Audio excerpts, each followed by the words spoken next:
Steps है। First, revise. जब भी आकाश की 2 क्लासेस होती है, ठीक है, तुम मतलब 2 बार तुम कोचिंग सेंटर जाते हो या तुम्हारे को भी अब तो वीडियो लेक्चर्स होंगे, बिटवीन दोज टू आप लोगों को ये मेक श्योर करना है कि अ, सारे सब्जेक्ट्स अच्छे से तुम रिवाइज कर लो, क्योंकि कॉन्सेप्ट नए हैं, रिवाइज करोगे फ्रेश होगा, इजीली याद हो जाएगा। रिवाइज करना है। सेकंड स्टेप, उन्हें अप्लाई करना है। सिर्फ पढ़ के नहीं होना है। स्कूल अलग थी, ये अलग है। क्वेश्चंस करने पड़ेंगे, बहुत सारे करने पड़ेंगे, अप्लाई करना पड़ेगा। कॉन्सेप्ट अप्लाई करोगे तभी याद होगा। So for that daily revise करना है, डेली कॉन्सेप्ट अप्लाई करना है। और बहुत सारे डाउट्स आएंगे। बहुत सारे बच्चे मैंने देखा कि काफ़ी शाई करते हैं कि डाउट्स पूछते नहीं है, या फिर बहुत लेजी हो जाते हैं कि बाद में पूछ लेंगे। नहीं, पाइल अप होता जाएगा, then नहीं होगा। सो रिवाइज करते रहना है, अप्लाई करते रहना है, और जितने भी डाउट्स आए सारे पूछते रहना है टीचर्स को। ये तीसरा स्टेप हो गया, टू आस्क टीचर्स। चौथा स्टेप, कंसल्ट द टीचर कि तुम जो पढ़ रहे हो क्या वो पढ़ने लायक है या नहीं, कौन सी बुक है, कुछ भी रेफरेंस है। बस दैट्स, बाकी तुम टीचर्स पे छोड़ दो। ये 4 चीज तुम अगर डेली बेसिस पे कर रहे हो तो बहुत ईजी है। जैसे मैं डरा था, वैसे आप भी एक पॉइंट आएगा जब डर जाओगे कि ये कर हो पाएगा या नहीं, नहीं होगा। ये 4 चीज ध्यान रखोगे तब सही हो जाएगा। तो मैं फिर से रिपीट करता हूँ, revise, apply, then ask doubts. चौथा, कंसल्ट करते रहो टीचर को टाइम टू टाइम कि तुम क्या कर रहे हो, कैसे कर रहे हो, सही है या नहीं। सो अंदर बाकी और चीज़ें कुछ डूज एंड डोंट्स है। I guess I come back to it later. बाकी लोग भी इंट्रोड्यूस कर ले, अपना पॉइंट्स बता ले, उसके बाद मैं लास्ट में बताना चाहूंगा कि कॉलेज लाइफ कैसी है। फर्स्टली आप जान लो कि जेई के लिए करना क्या क्या पड़ेगा। So over to the next one. Okay, thank you. Thank you मेघन, thank you very much. Next मैं बोलूंगा बेसिकली, रावी को बोलूंगा मैं। रावी, अपना इंट्रो दोगे सभी को? Yeah, sir. Hello, everyone.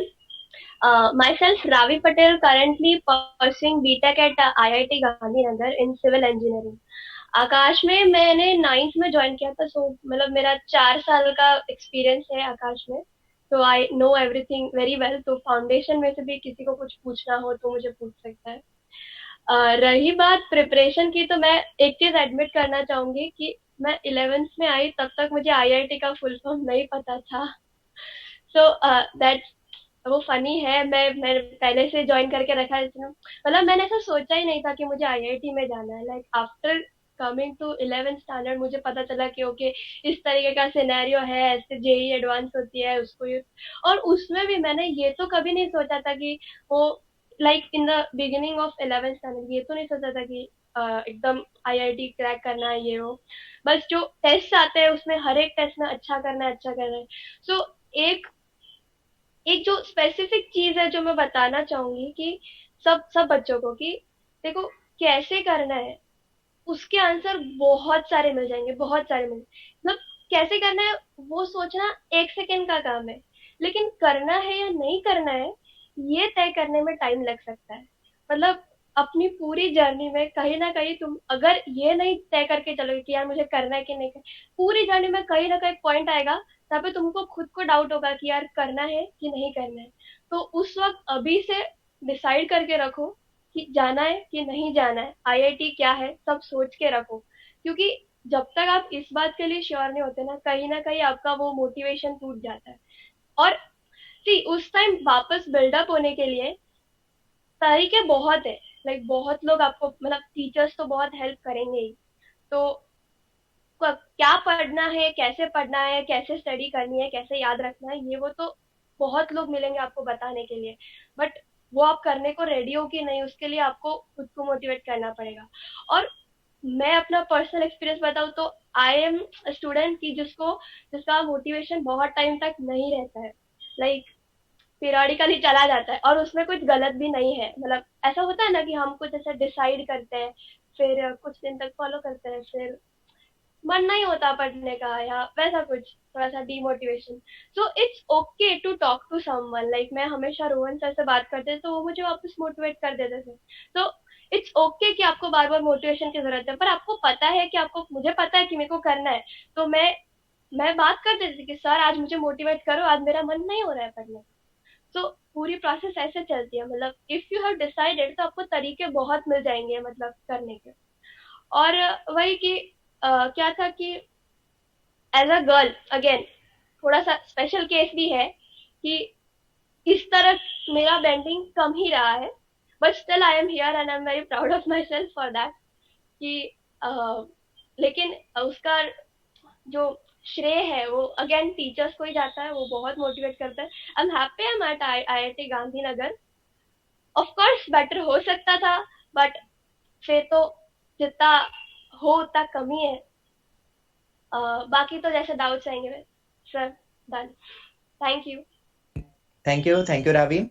अब मैं बोलूंगा बेसिकली, प्रणव तुम बोलोगे?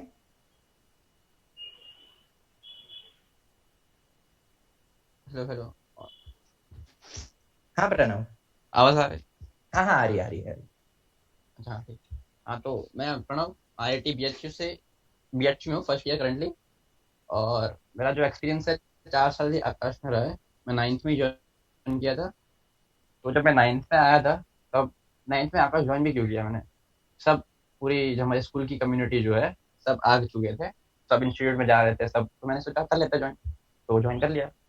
पर मेरा पढ़ने में तो कोई इंटरेस्ट था नहीं। जब 9th में मैं खेलता था, 4 से 5 घंटे मोबाइल पे गेम खेला करता था। तब तो पबजी का कोई जमाना था नहीं, बट बूम भी चलती थी, क्लैश ऑफ क्लैंस चलता था, ईयर चलता था। यार फिर मैं ग्लोबल लेवल पे बहुत सारे कॉम्पिटिशन्स खेलता था, बट वहाँ पे भी अच्छा कर रहा था।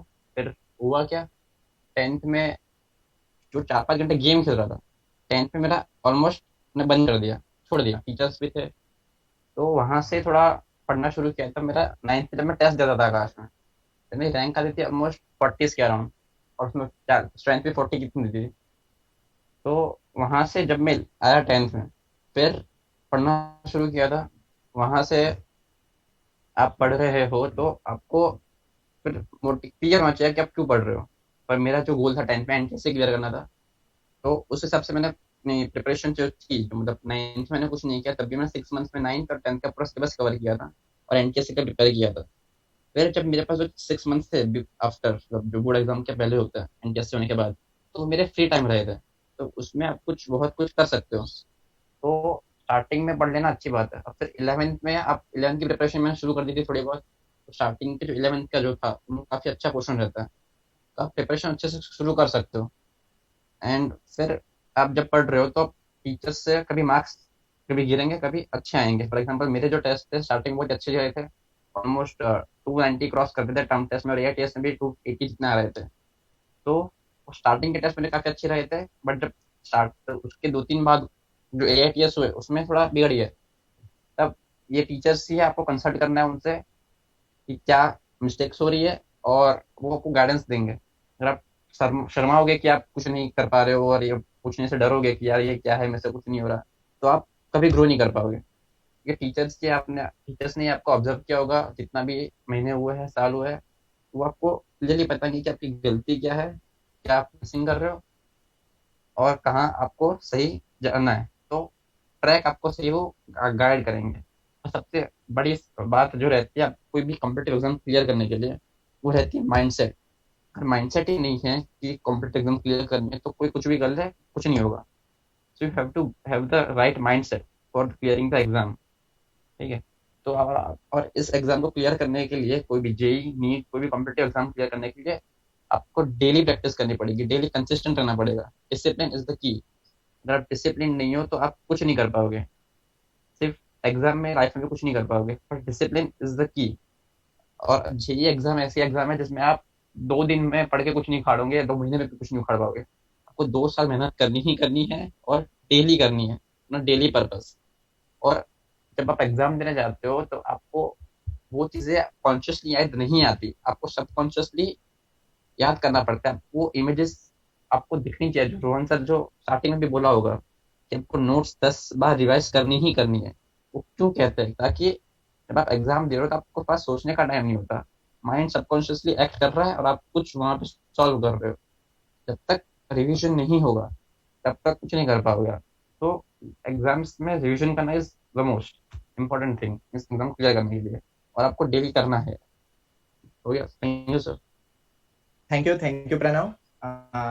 आई होप कि सभी स्टूडेंट्स ध्यान से सुन रहे हैं, और जो जो भी इंपॉर्टेंट पॉइंट्स है आई थिंक कि वो नोट डाउन भी कर रहे होंगे और उनको इम्प्लीमेंट भी करेंगे। ओके, सो अब मैं बेसिकली नेक्स्ट क्षितिज को बोलूंगा। Kshitij, you can start now.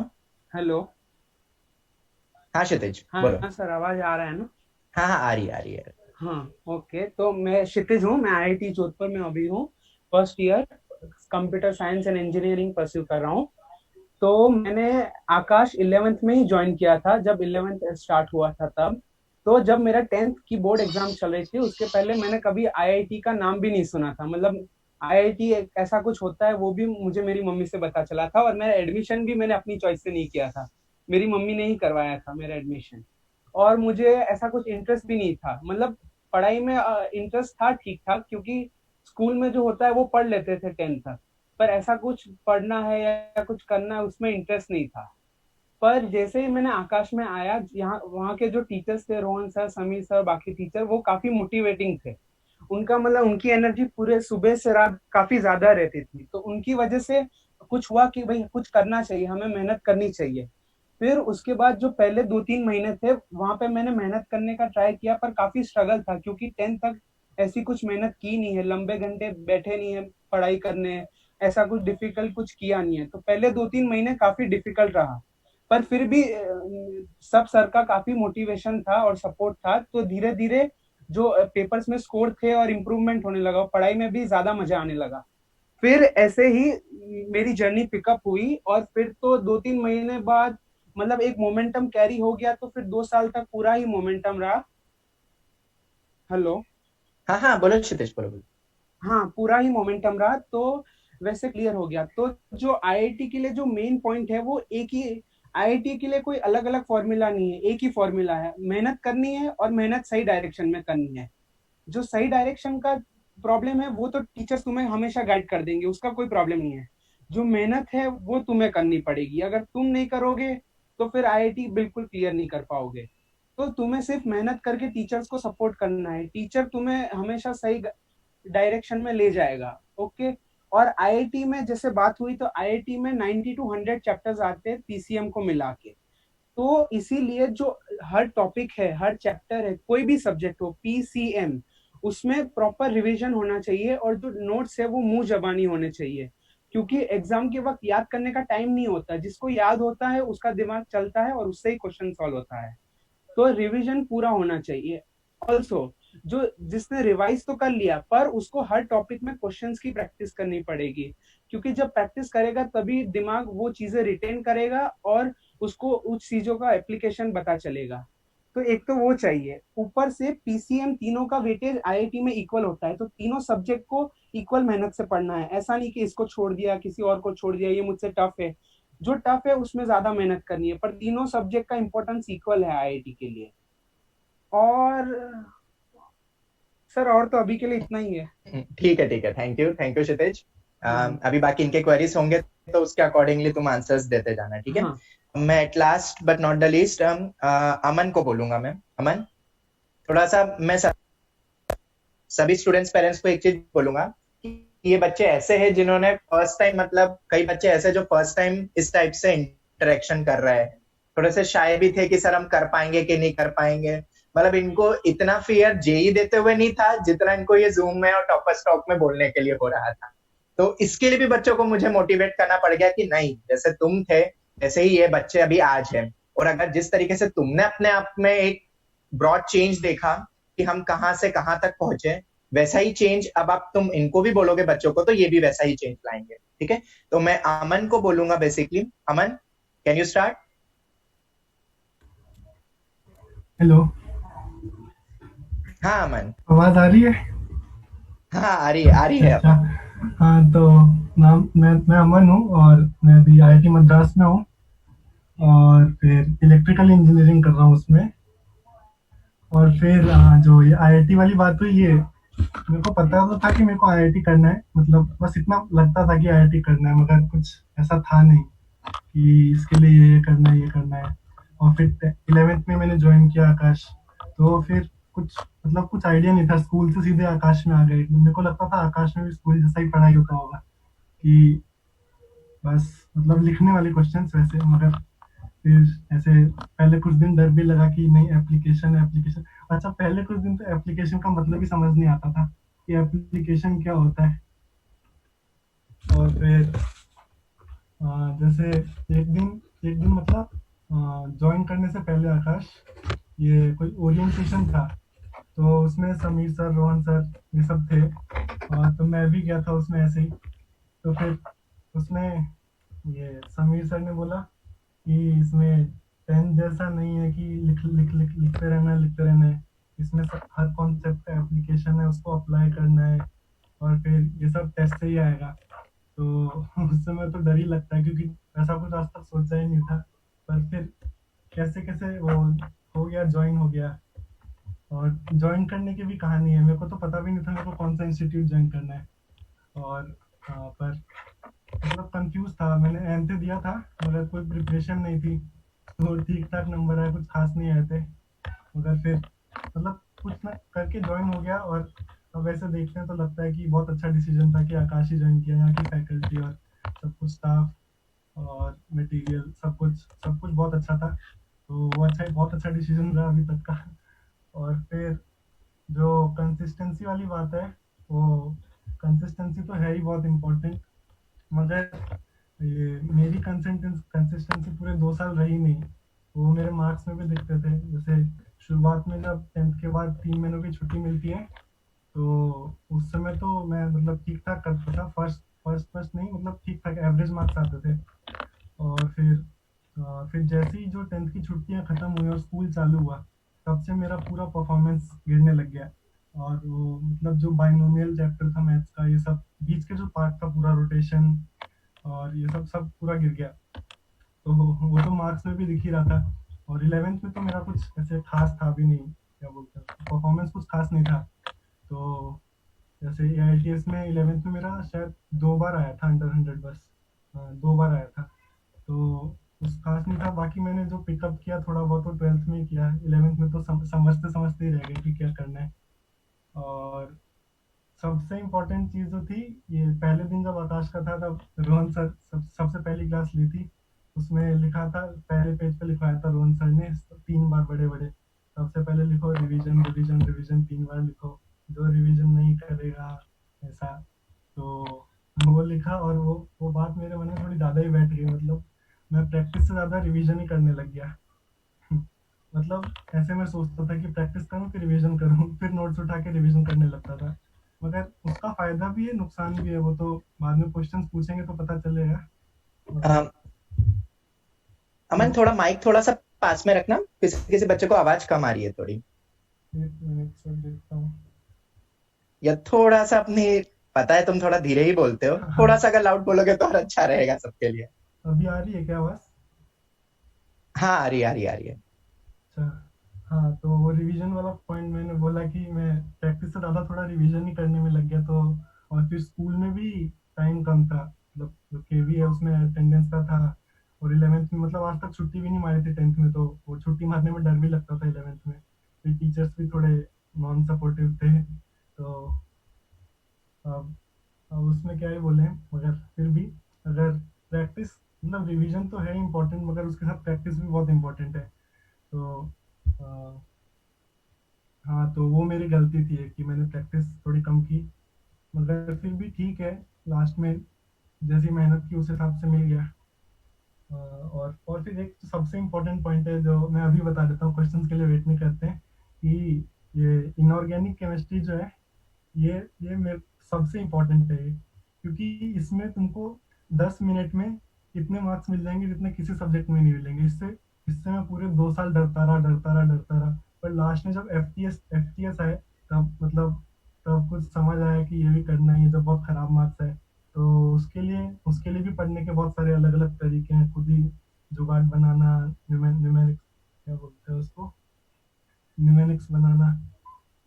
हाँ, तो वो सब करके, और फिर जब एक बार वो याद हो जाता है, तो फिर उससे अच्छी चीज़ कोई नहीं है। फिर तुमको इतना कॉन्फिडेंस आएगा एग्जाम की शुरुआत में कि जब 10 क्वेश्चन में से तुम 8-9 तो ऐसे ही कर लोगे 10 मिनट से भी कम में, तो वो बहुत ज़्यादा बड़ा प्लस पॉइंट है। और हाँ, बच्चे उसको छोड़ देते हैं, वो बहुत बड़ी गलती है, तो उसको छोड़ना नहीं। और बाकी जो भी है वो बाद में बताएंगे जब क्वेश्चन आएंगे। ठीक है sir. Thank you Aman. Basically जिसको अगर आवाज थोड़ी कम आ रही थी तो मैं बता देता हूँ, जो एक इम्पोर्टेंट पॉइंट जो अमन ने बोला है सभी को, कि इनऑर्गेनिक को नजरअंदाज मत करना, ठीक है, क्योंकि बहुत सारे बच्चे ऐसे हैं जो अभी 12th में हैं, जो अभी जेई देने भी वाले हैं, वो भी बच्चे कुछ एडेड हैं। तो मैं उन सभी को बोलूंगा कि स्पेशली उन बच्चों को जो अभी 12th में अभी जो जेई देने वाले हैं, कि रोज पर डे तुम्हें इनऑर्गेनिक तो पढ़ना ही है, ठीक है, मतलब एक time you have to schedule कि तुम्हें उस समय पे इनऑर्गेनिक पढ़ना है। ज्यादा हाई लेवल का नहीं तो कम से कम एनसीईआरटी लेवल का पोर्शन पूरा अच्छे से करो, क्योंकि वो पोर्शन ऐसा होता है कि जो तुम जितनी बार पढ़ोगे उतने ही ज्यादा दिन तक हमारे दिमाग में रहेगा। मतलब ऐसा नहीं रहता है जितनी भी मेमोरी बेस्ड चीजें होती है कि हमने आज पढ़ लिया, 10 दिन बाद हम डेफिनेटली सब करेक्ट जवाब दे देंगे, बिल्कुल भी ऐसा नहीं होता है, क्योंकि ये हमारी मेमोरी प्रोसेस है। सबको पता है कि जो हमने 10 साल पहले पढ़ा था वो आज शायद ही किसी को जरा सा कुछ याद होगा, और वो भी बस ऐसा मेमोरी, ऐसा लगता है कि शायद हाँ हमने ऐसा कुछ देखा था या हमने ये चीज एक्टिविटी करी थी, ठीक है। तो in the similar manner what I want to say is कि सभी, जैसा कि अमन ने बोला, सभी को अपने तीनों सब्जेक्ट्स पे फोकस करना है और मेमोरी बेस्ड चीजों पे बार बार रिवीजन करना है कंटिन्यूअसली। जैसे ही दिमाग से तुम्हें ऐसा लग रहा है कि वो पॉइंट जा रहा है, तुरंत उसी समय रिवाइज कर लो, ठीक है। तो उतनी ही देर तक, ज्यादा समय तक हम उस चीज को अपने दिमाग में रख सकते हैं, ठीक है। इसके अलावा मेरे ख्याल से मेघन, तुम अपना, क्योंकि कुछ बच्चे ऐसे भी हैं जो अपना कॉलेज लाइफ तुमसे पूछना चाह रहे हैं, एक बार तुम उसको ब्रीफ ही कर दो। श्योर। मैं बताना चाहूँगा, काफ़ी मतलब जितने भी यहाँ पे जैसे टॉपर्स प्रेजेंट है, सबने काफ़ी अच्छे से सारे पॉइंट्स कवर किए। सबका एक मानना था कॉमनली कि चाहे जो भी हो, एक बार अगर माइंडसेट बना लिया करना है तो करना है। सो उसके लिए व्हाट इट टेक्स कि आपको काफ़ी सेक्रीफाइस करने पड़ेंगे। तो जैसे मैं कुछ ऐसे डोंट्स बता देता हूँ, उससे ही मैं बताऊंगा कि कॉलेज लाइफ क्या एक्सपेक्ट कर सकते हो। पहले तो ये कि सबको आदत होती है टीवी की, ठीक है। टीवी बहुत इडियट बॉक्स है, मतलब काफी कम करना पड़ेगा, टाइम वेस्ट है, तुम्हारे पास इतना टाइम होगा नहीं। मोबाइल, इंटरनेट, सोशल मीडिया, इससे तो बिल्कुल दूर रहना है। ये मेरा एक पर्सनल एडवाइस है। ये तो मोबाइल, इंटरनेट, सोशल मीडिया से दूर रहो, बिल्कुल दूर रहो। मतलब इसका इम्पैक्ट मैं अभी डिटेल में समझाऊंगा तो बहुत ज्यादा होगा, लेकिन काफी इम्पैक्ट रहता है, उससे दूर रहना है। फ्रेश होने के लिए क्या कर सकते हो, म्यूजिक सुन सकते हो, वॉक्स पे जा सकते हो, ये सब चीजें कर। बाकी सब चीजें नहीं करनी है। मतलब कुछ गैदरिंग्स हो गए, मतलब कोई या फिर कोई छुट्टियों में फेस्टिवल्स या कुछ भी घूमना होगा, ये सब तुम्हें सेक्रीफाइस करना पड़ेगा। तुम्हारा जो सपोर्ट सिस्टम है, जैसे कि जिसका उठना बैठना है, दोस्त है, काफी केयरफुली चूज करना पड़ेगा, ठीक है। मैं अपना पर्सनल एक्सपीरियंस बताऊंगा। मेरे दोस्त ऐसा होता, कभी घूमने जाते थे मुझे बताते भी नहीं थे, क्यों? क्योंकि मुझे पता था कि मतलब मेरे लिए पढ़ना ज्यादा जरूरी रहता देन घूमना। तो मैं काफी फ्रस्ट्रेट हो गया था यार, 2 साल ऐसे चले गए, सब कुछ सेक्रीफाइस करना पड़ गया, सिर्फ पढ़ाई पढ़ाई पढ़ाई, यार क्या वर्थ इट है? बट देन जब मैं आईआईटी गया, सो फर्स्ट ईयर में ऐसे मुझे फील हुआ कि यार आईआईटी के कैंपसेस बहुत ब्यूटीफुल होते हैं, काफी बड़े कैंपस होते हैं, काफी फ्रीडम रहती है, और दोस्त काफी बहुत अच्छे अच्छे दोस्त मिलते हैं। हर सिटी के सबसे मतलब सबसे स्मार्ट लोगों में से जो जो होते हैं वो आते हैं उस कैंपस में। लोगों के साथ रहना बहुत मजा आता है, बहुत क्रिएटिव लोग होते हैं, काफी मेहनती लोग होते हैं, तो उनसे काफी सीखने को मिलता है। और कैंपस लाइक गवर्नमेंट से में बहुत खर्चा करती है, तुम लोग पे करेगी अगर आईटी में जाते हो। बहुत प्यारे कैंपस होते हैं, काफी घूमने मतलब रिफ्रेशमेंट के लिए या फिर ऐसे मजे के लिए भी काफी चीजें होती है, मतलब एंजॉयमेंट के लिए कैंपस के अंदर ही। तो इस मतलब एक अलग ही दुनिया होती है कैंपस। तो बहुत ये सारी चीजें जो मैंने बोली कि सैक्रिफाइस करनी पड़ेगी, सारी वर्थ इट लगेगी। फर्स्ट टाइम में तुम जब देखोगे, तुम्हारे दोस्त लोग भी घूमेंगे, मजे करेंगे, लेकिन तुम्हारी लाइफ अलग ही मजेदार होगी। बट देन अगर फिर जब सेकंड ईयर आता है, थर्ड ईयर आता है, फोर्थ ईयर आता है, तब तो तुम्हें आईआईटी का सही मतलब रियलाइजेशन होती है, क्योंकि आईआईटी जो अपॉर्चुनिटीज देती है तुम्हें, वो और कहीं कॉलेजेस में नहीं होती। आईआईटीज के फॉरेन यूनिवर्सिटीज के साथ टाइप्स होते हैं, तो तुम इजीली तुम बाहर यूनिवर्सिटीज भी आराम से जा सकते हो आगे पढ़ाई के लिए या फिर इंटर्नशिप्स के लिए। कंपनीज के साथ इतने अच्छे टाइप्स होते हैं। अभी काफी ऑलरेडी इकोनॉमी लो चली रही थी, एंड देन सबको पता है अभी कोरोना की वजह से काफी इकोनॉमी डाउन है। बट हम बाकी कैंपस का पता नहीं, मैं अपने कैंपस की बात करता हूँ, आईआईटी रुड़की की, कि मतलब जितने भी बच्चे, हजार से भी ज्यादा बच्चे प्लेस हुए थे, उनमें से किसी के भी ऑफर्स को कुछ अभी तक हुआ नहीं है, सबके पास अपने ऑफर्स है। ये सिर्फ आईआईटी इफेक्ट है, क्योंकि चाहे कंपनीज को भी पता है ये लोग इतना मेहनत करके आते हैं, और ये लोग मतलब इनको बस हमें डायरेक्शन बतानी, अपने आप हर चीज कर लेंगे, तुम एक एसेट बन जाओगे उनके लिए। सो कंपनीज को पता रहता है, तो चाहे कुछ भी हो जाए वो लोग तुम्हें लूज नहीं कर सकते। तो चाहे इकोनॉमी चाहे कितनी डाउन हो जाए, आईटी में हो तो तुम्हारे पास एक सेफर साइड रहती है, एक अपॉर्चुनिटी हमेशा रहती है कि तुम्हें दूसरों के अबव एक एडवांटेज दी जाएगी। तो जब भी इकोनॉमी डाउन है, आईआईटियंस सबसे सेफ लोगों में से होते हैं। सो ये बहुत बड़ा फैक्टर है जो अपॉर्चुनिटीज आईआईटीज में है। और जो अपॉर्चुनिटीज तो चलो खैर उसी के लिए तो तुम जाते हो, पेरेंट्स भी बोलते हैं, बट बिलीव मी लाइफ बहुत मजेदार होती है। मैं अपनी बात बताऊं तो मेरे 4 साल में लाइक मुझे यहाँ पे तो बहुत ज्यादा मेहनत कर ली, वहां जाके मुझे इतना ध्यान नहीं कि मैं एग्जाम्स जब तक सर पे नहीं होती तो मैं कुछ इतना खास पढ़ता था अकेडमिकली। तो एक बहुत बड़ा फैक्टर वो है कि बाकी को करिकुलर एक्टिविटीज होती है, एक्स्ट्रा करिकुलर एक्टिविटीज बहुत लार्ज स्केल पे होती है। तुम जो सोचोगे नहीं, यहाँ पे कॉलेजेस में उतने बड़े स्केल पे होती है। तुम्हारे फेस्ट होते हैं, तुम्हारी ट्रिप्स होती है, एजुकेशनल ट्रिप्स के लिए काफी मतलब ऐसे टूरिस्ट डेस्टिनेशंस पे भी जाते हो, तुम में से बहुत सारे पर्क्स है। तो अगर तुम आईटी में जाओगे और नहीं जाओगे, उसके बीच में तुम्हारी लाइफस्टाइल का इतना बड़ा चेंज आ जाएगा कि तुम लाइफ टाइम फिर रिग्रेट करते रह जाओ कि यार यहाँ तो जाना था। मैं रही है कि कोरोना की वजह से 1 महीना भी अगर लॉस कैंपस का, मतलब कैंपस के मेरे 1 महीना भी कम में रह पाया हूँ, तो इतना ज्यादा दुख हो रहा है कि हेलो, आवाज आ रही है? हेलो, हाँ मेघन आ रही है। ओके। सो काफी ज्यादा फर्क पड़ गया है उससे, तो इतनी बेहतरीन लाइफ रहने वाली है। और बाकी पर्क्स तो है ही है। सो मैं ये बता रहा हूँ कि जितना कर सकते हो करो, लाइफ टोटली वर्थ इट है, बहुत ज्यादा मजा आने वाला है, तुम्हारी लाइफ सबसे अलग रहेगी। थैंक यू मेघन। ऐसे तो और भी बहुत सारी चीजें हैं जो हमारे टॉपर्स बोल सकते हैं, बट जैसा कि मैं देख रहा हूँ कि बहुत सारे क्वेश्चंस ऑलरेडी आ चुके हैं। ठीक है, तो क्वेश्चन आवर्स पे हम बढ़ते हैं। प्रणव, तुम अपना एक्सपीरियंस जैसा कि तुम और बताना चाहते हो, थोड़ी सी देर से हम देखेंगे वापस, तो हम क्वेश्चन आवर को शुरू करेंगे। बट उसके पहले समीर सर, आप कुछ बोलना चाहते हो हमारे टॉपर से, हमारे स्टूडेंट से? समीर सर।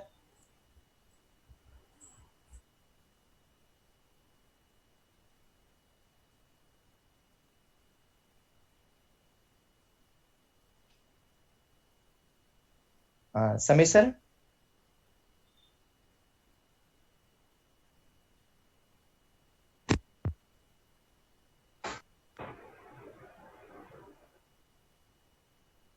समीर सर, आवाज आ रही है? मेरी आवाज आपको आ रही है? हाँ हाँ आ रही है सर, आ रही है। Good morning okay sir. Okay okay, हाँ good morning sir. Good morning everybody, welcome to the old students, जो थोड़े से ओल्ड है, जो थोड़े ज्यादा ओल्ड है। क्षितिज, प्रणव, आमन, रावी, मेघन। मैं 2015 से लेकर के और 2020 तक के अभी तक के जो वडोदरा निजामपुरा सेंटर पर एक्सपीरियंसेस मेरे रहे हैं मैं उनके बारे में थोड़ा सा बच्चों को बताऊंगा, सो दैट ये जो बच्चे अभी करंट ईयर में हैं वो उस एक्सपीरियंस से बेनिफिट ले सकें। और हमारे टेस्टिमोनियल्स, ये 5-6 बच्चे जो बैठे हुए हैं, ये उन सारी बातों को अपने टिक मार्क से जस्टिफाई करेंगे। नो डाउट आईआईटी के लिए, आईआईटी क्वालिफाई करने के लिए एक सबसे बड़ी चीज क्या है कि दृढ़ विश्वास, डिटर्मिनेशन चाहिए ही चाहिए। अगर आपके अंदर डिटर्मिनेशन नहीं है, जब डिटर्मिनेशन होगा तो आपके अंदर सिंसियरिटी भी आएगी, आपके अंदर ऑनेस्टी भी आएगी, आप अपने काम के प्रति एकदम पूरी तरीके से ऑनेस्ट रहोगे, आप सिंसियर रहोगे, आप जो भी टीचर बता रहा होगा उसको 100% फॉलो करोगे।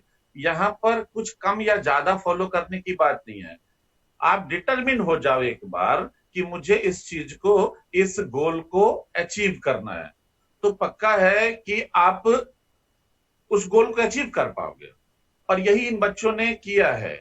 जब पहले दिन, मुझे याद है कि जब मैं क्लास ले रहा था और क्षितिज थोड़ा सा लेट एडमिट हुआ था, मतलब बैचेस स्टार्ट हो गए थे, गुजरात बोर्ड का स्टूडेंट था बच्चा और बैच स्टार्ट हो गया था इसका, ठीक है। और ऐसा मेरी लाइफ में 2 बार हुआ, मैं दोनों एक्सपीरियंस शेयर करूंगा कि ये बच्चा और जय पंडित दोनों बच्चे एक साथ एडमिट हुए और फॉर्चुनेटली ये मेरी क्लास में ही पहली बार आए।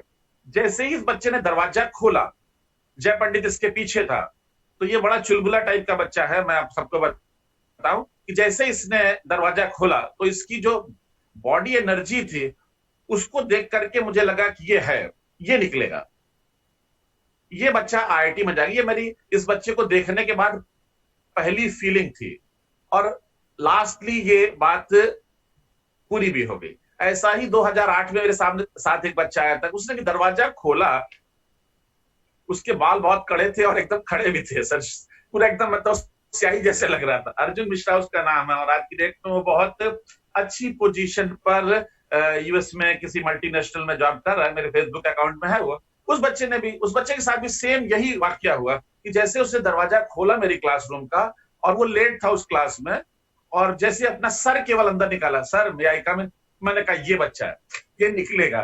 तो पता नहीं क्यों एक अंदर से आत्मा की आवाज बोलो या किसी तरीके से एक कनेक्टिविटी बच्चों के साथ बनती ही बनती है टीचर की, क्योंकि हम लोग टाई लगा के पढ़ाते जरूर है लेकिन पढ़ाते फैथम ऑफ हार्ट से ही है। ये बच्चे सारे जानते हैं कि हम ठीक है प्रोफेशनल वे में पढ़ा जरूर रहे लेकिन हम कभी इनके साथ नाप तोल करके काम नहीं करते, और ये बच्चे इस बात के पूरी तरीके से गवाह हैं। तो मैं अपने जो बच्चे अभी इस समय पर पढ़ रहे हैं उनको भी यही बात कम्युनिकेट करूंगा कि हम बच्चे तुम्हारे साथ जितना हो सकता है, जितना पॉजिटिवली, उतना वर्कआउट करेंगे जितना इन बच्चों के साथ किया था। ये मेरा वादा है तुम लोगों के साथ। बाकी रोहन सर देख लो आप। बिल्कुल सर, बिल्कुल बिल्कुल, थैंक यू सर। अब आगे हम शुरुआत करते हैं। वैसे तो और भी बहुत चीजें हैं बात करने के लिए, बट जैसा कि बहुत सारे डाउट्स क्वेरीज हम मेरे पास आ चुके हैं तो मैं एक एक करके उनको लेते जाता हूँ। I would be forwarding to all our toppers, ठीक है। पहला जो मेरे पास एक क्वेरी ये आई है कि अमन तुम्हारे लिए आई है। अमन, हाँ सर। तुम्हारा डेली शेड्यूल पूछा जा रहा है। Daily schedule? हाँ, जब तुम जिस तरीके से जब पढ़ते थे 11th 12th में, तुम्हारा क्या शेड्यूल होता था, एक बार बताओगे सभी को? हाँ, तो डेली शेड्यूल पहले तो नहीं बनाया था मैंने। समीर सर ने एक बार बोला था कि हर वीक में 35 पास का टारगेट रखना है, तो हर दिन के बाद ऐसे लिखो कितने घंटा पढ़ा। तो फिर उसके बाद में ऐसा करने लग गया था कि जिस दिन स्कूल जा रहे हैं और आकाश भी है तो रात को 2-3 घंटे पढ़ना है, उसमें रिवाइज ही होता है। और फिर सैटरडे संडे छुट्टी मारे तो मैं सुबह से आकाश में जाके बैठ जाता था लंच लेके खुद ही घर से, और फिर सुबह 8-9 बजे से रात के 8-9 बजे तक आकाश में पढ़ता था। तो सैटरडे संडे ऐसे मतलब हो जाता था 17-18 घंटे मिला के, और बाकी टाइम तो स्कूल में मैनेज करता था। मतलब जैसे स्कूल में गेम्स का पीरियड है तो उस समय पढ़ो, या लाइब्रेरी का पीरियड है तो उस समय पढ़ो, ऐसे। बाकी डेली शेड्यूल तो हर समय चेंज होता रहता है, वो इसलिए उसको आर्ट्स का फंडा रखा था। Okay okay, thank you Aman. Megha, next question तुम्हारे लिए है कि बच्चे ये पूछे कि तुम कितने घंटे पढ़ते थे। वही सेम क्वेश्चन जनरली वो हर बच्चों से यही दिमाग में रहता है और हर टॉपर से कि कितने घंटे पढ़ा जाए कि आईआईटी क्रैक हो जाए। तुम क्या कहना चाहते हो इसमें मेघा? जितने पढ़ रहे हो उतने कम है, ये मेरा मानना है। So okay, it's never enough, ये तो है। तुम जितना बेटर कर सकते हो उतना करना है। बट मैं बताता हूँ, मेरे 2 टाइप के दिन होते थे। एक जिस दिन आकाश जाना होता था, एक जिस दिन नहीं होता था। तो जिस दिन जाना होता था हमारा मोस्टली ये होता था कि हमारी सुबह भी क्लासेस हो जाती थी, रिवीजन क्लासेस ऐसा कुछ, या शाम को भी हो जाता था। तो मुझे स्कूल का इतना इशू था नहीं, तो मैं चला जाता था।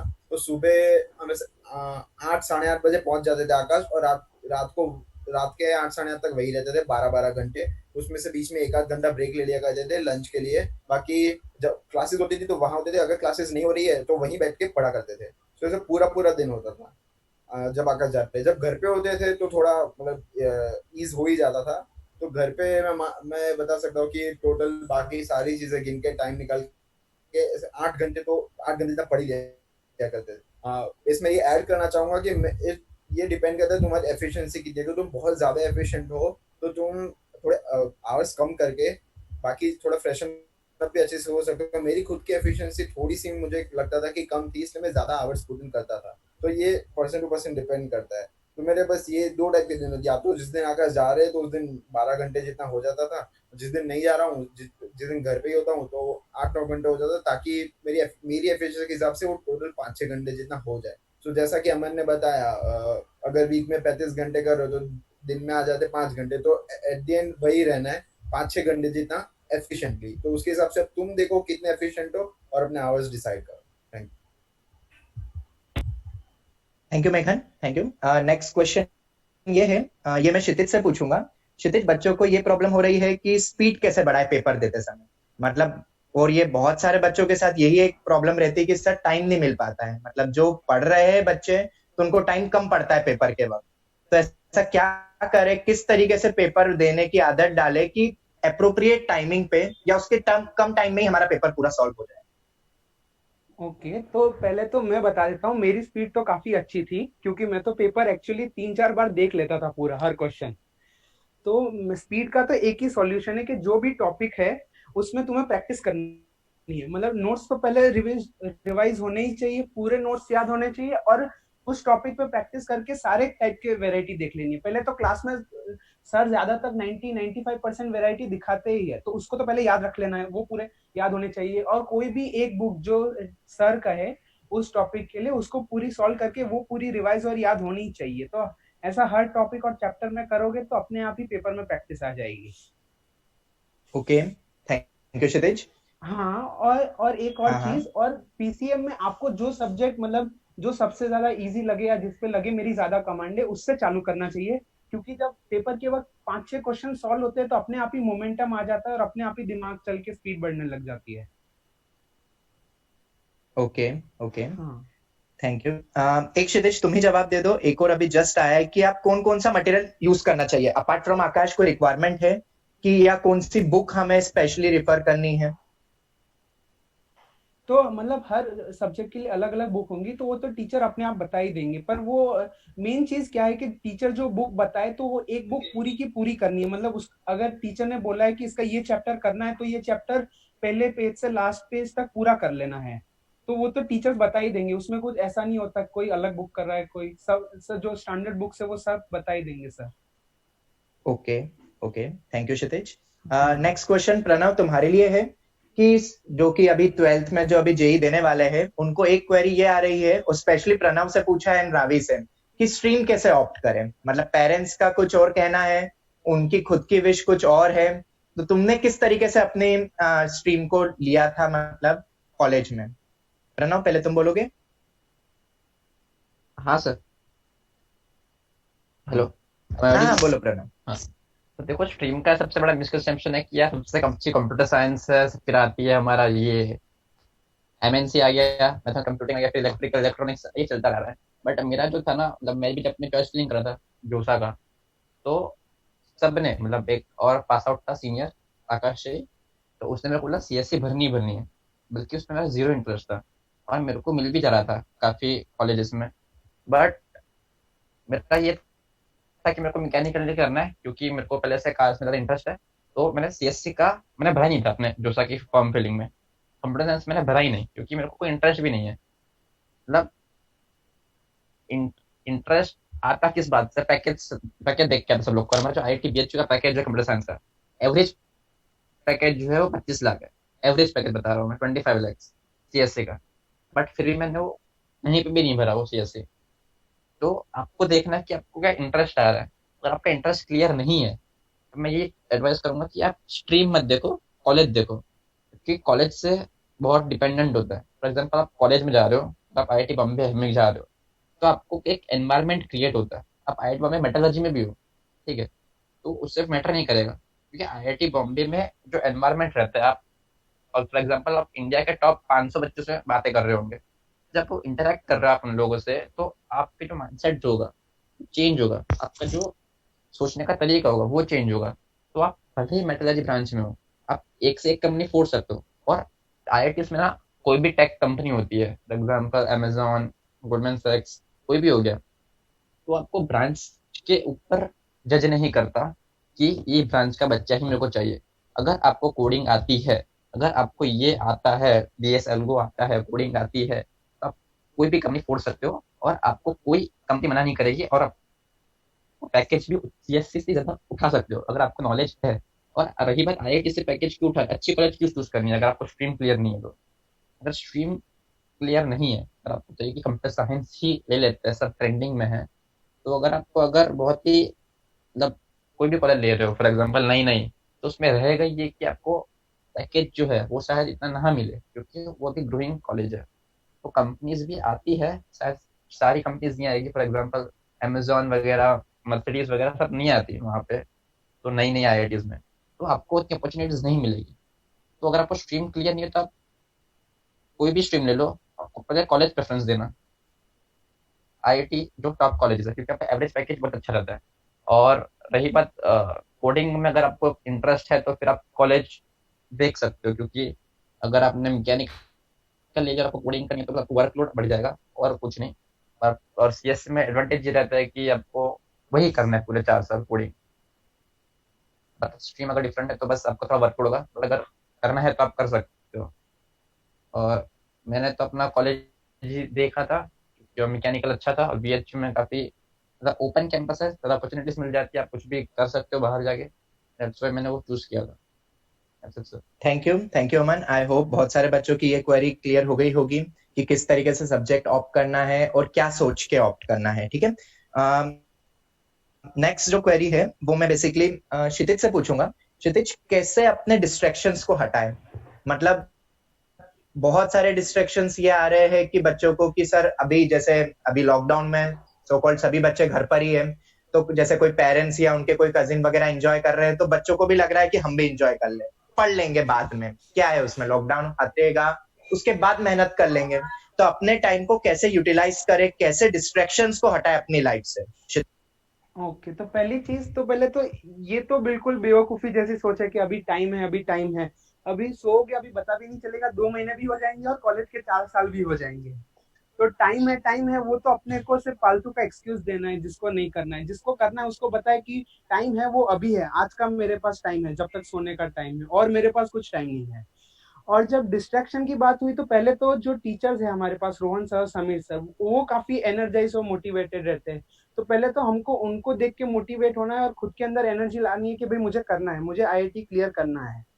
और घर की बात हुई तो घर में अपने बेस्ट ऑप्शन है अपने पेरेंट्स। अब तुम्हारे जो भी पेरेंट्स है वो तुम्हें हमेशा सपोर्ट करेंगे, तो पहले तो अपने पेरेंट्स को कहो कि घर पे तुम्हारे लिए अच्छा एनवायरनमेंट रखे, मम्मी टाइम पे खाना दे सकती है, अगर तुम्हें डिस्टर्ब हो रहा है तो टीवी का वॉल्यूम कम रख सकते हैं, टीवी बंद कर सकते हैं।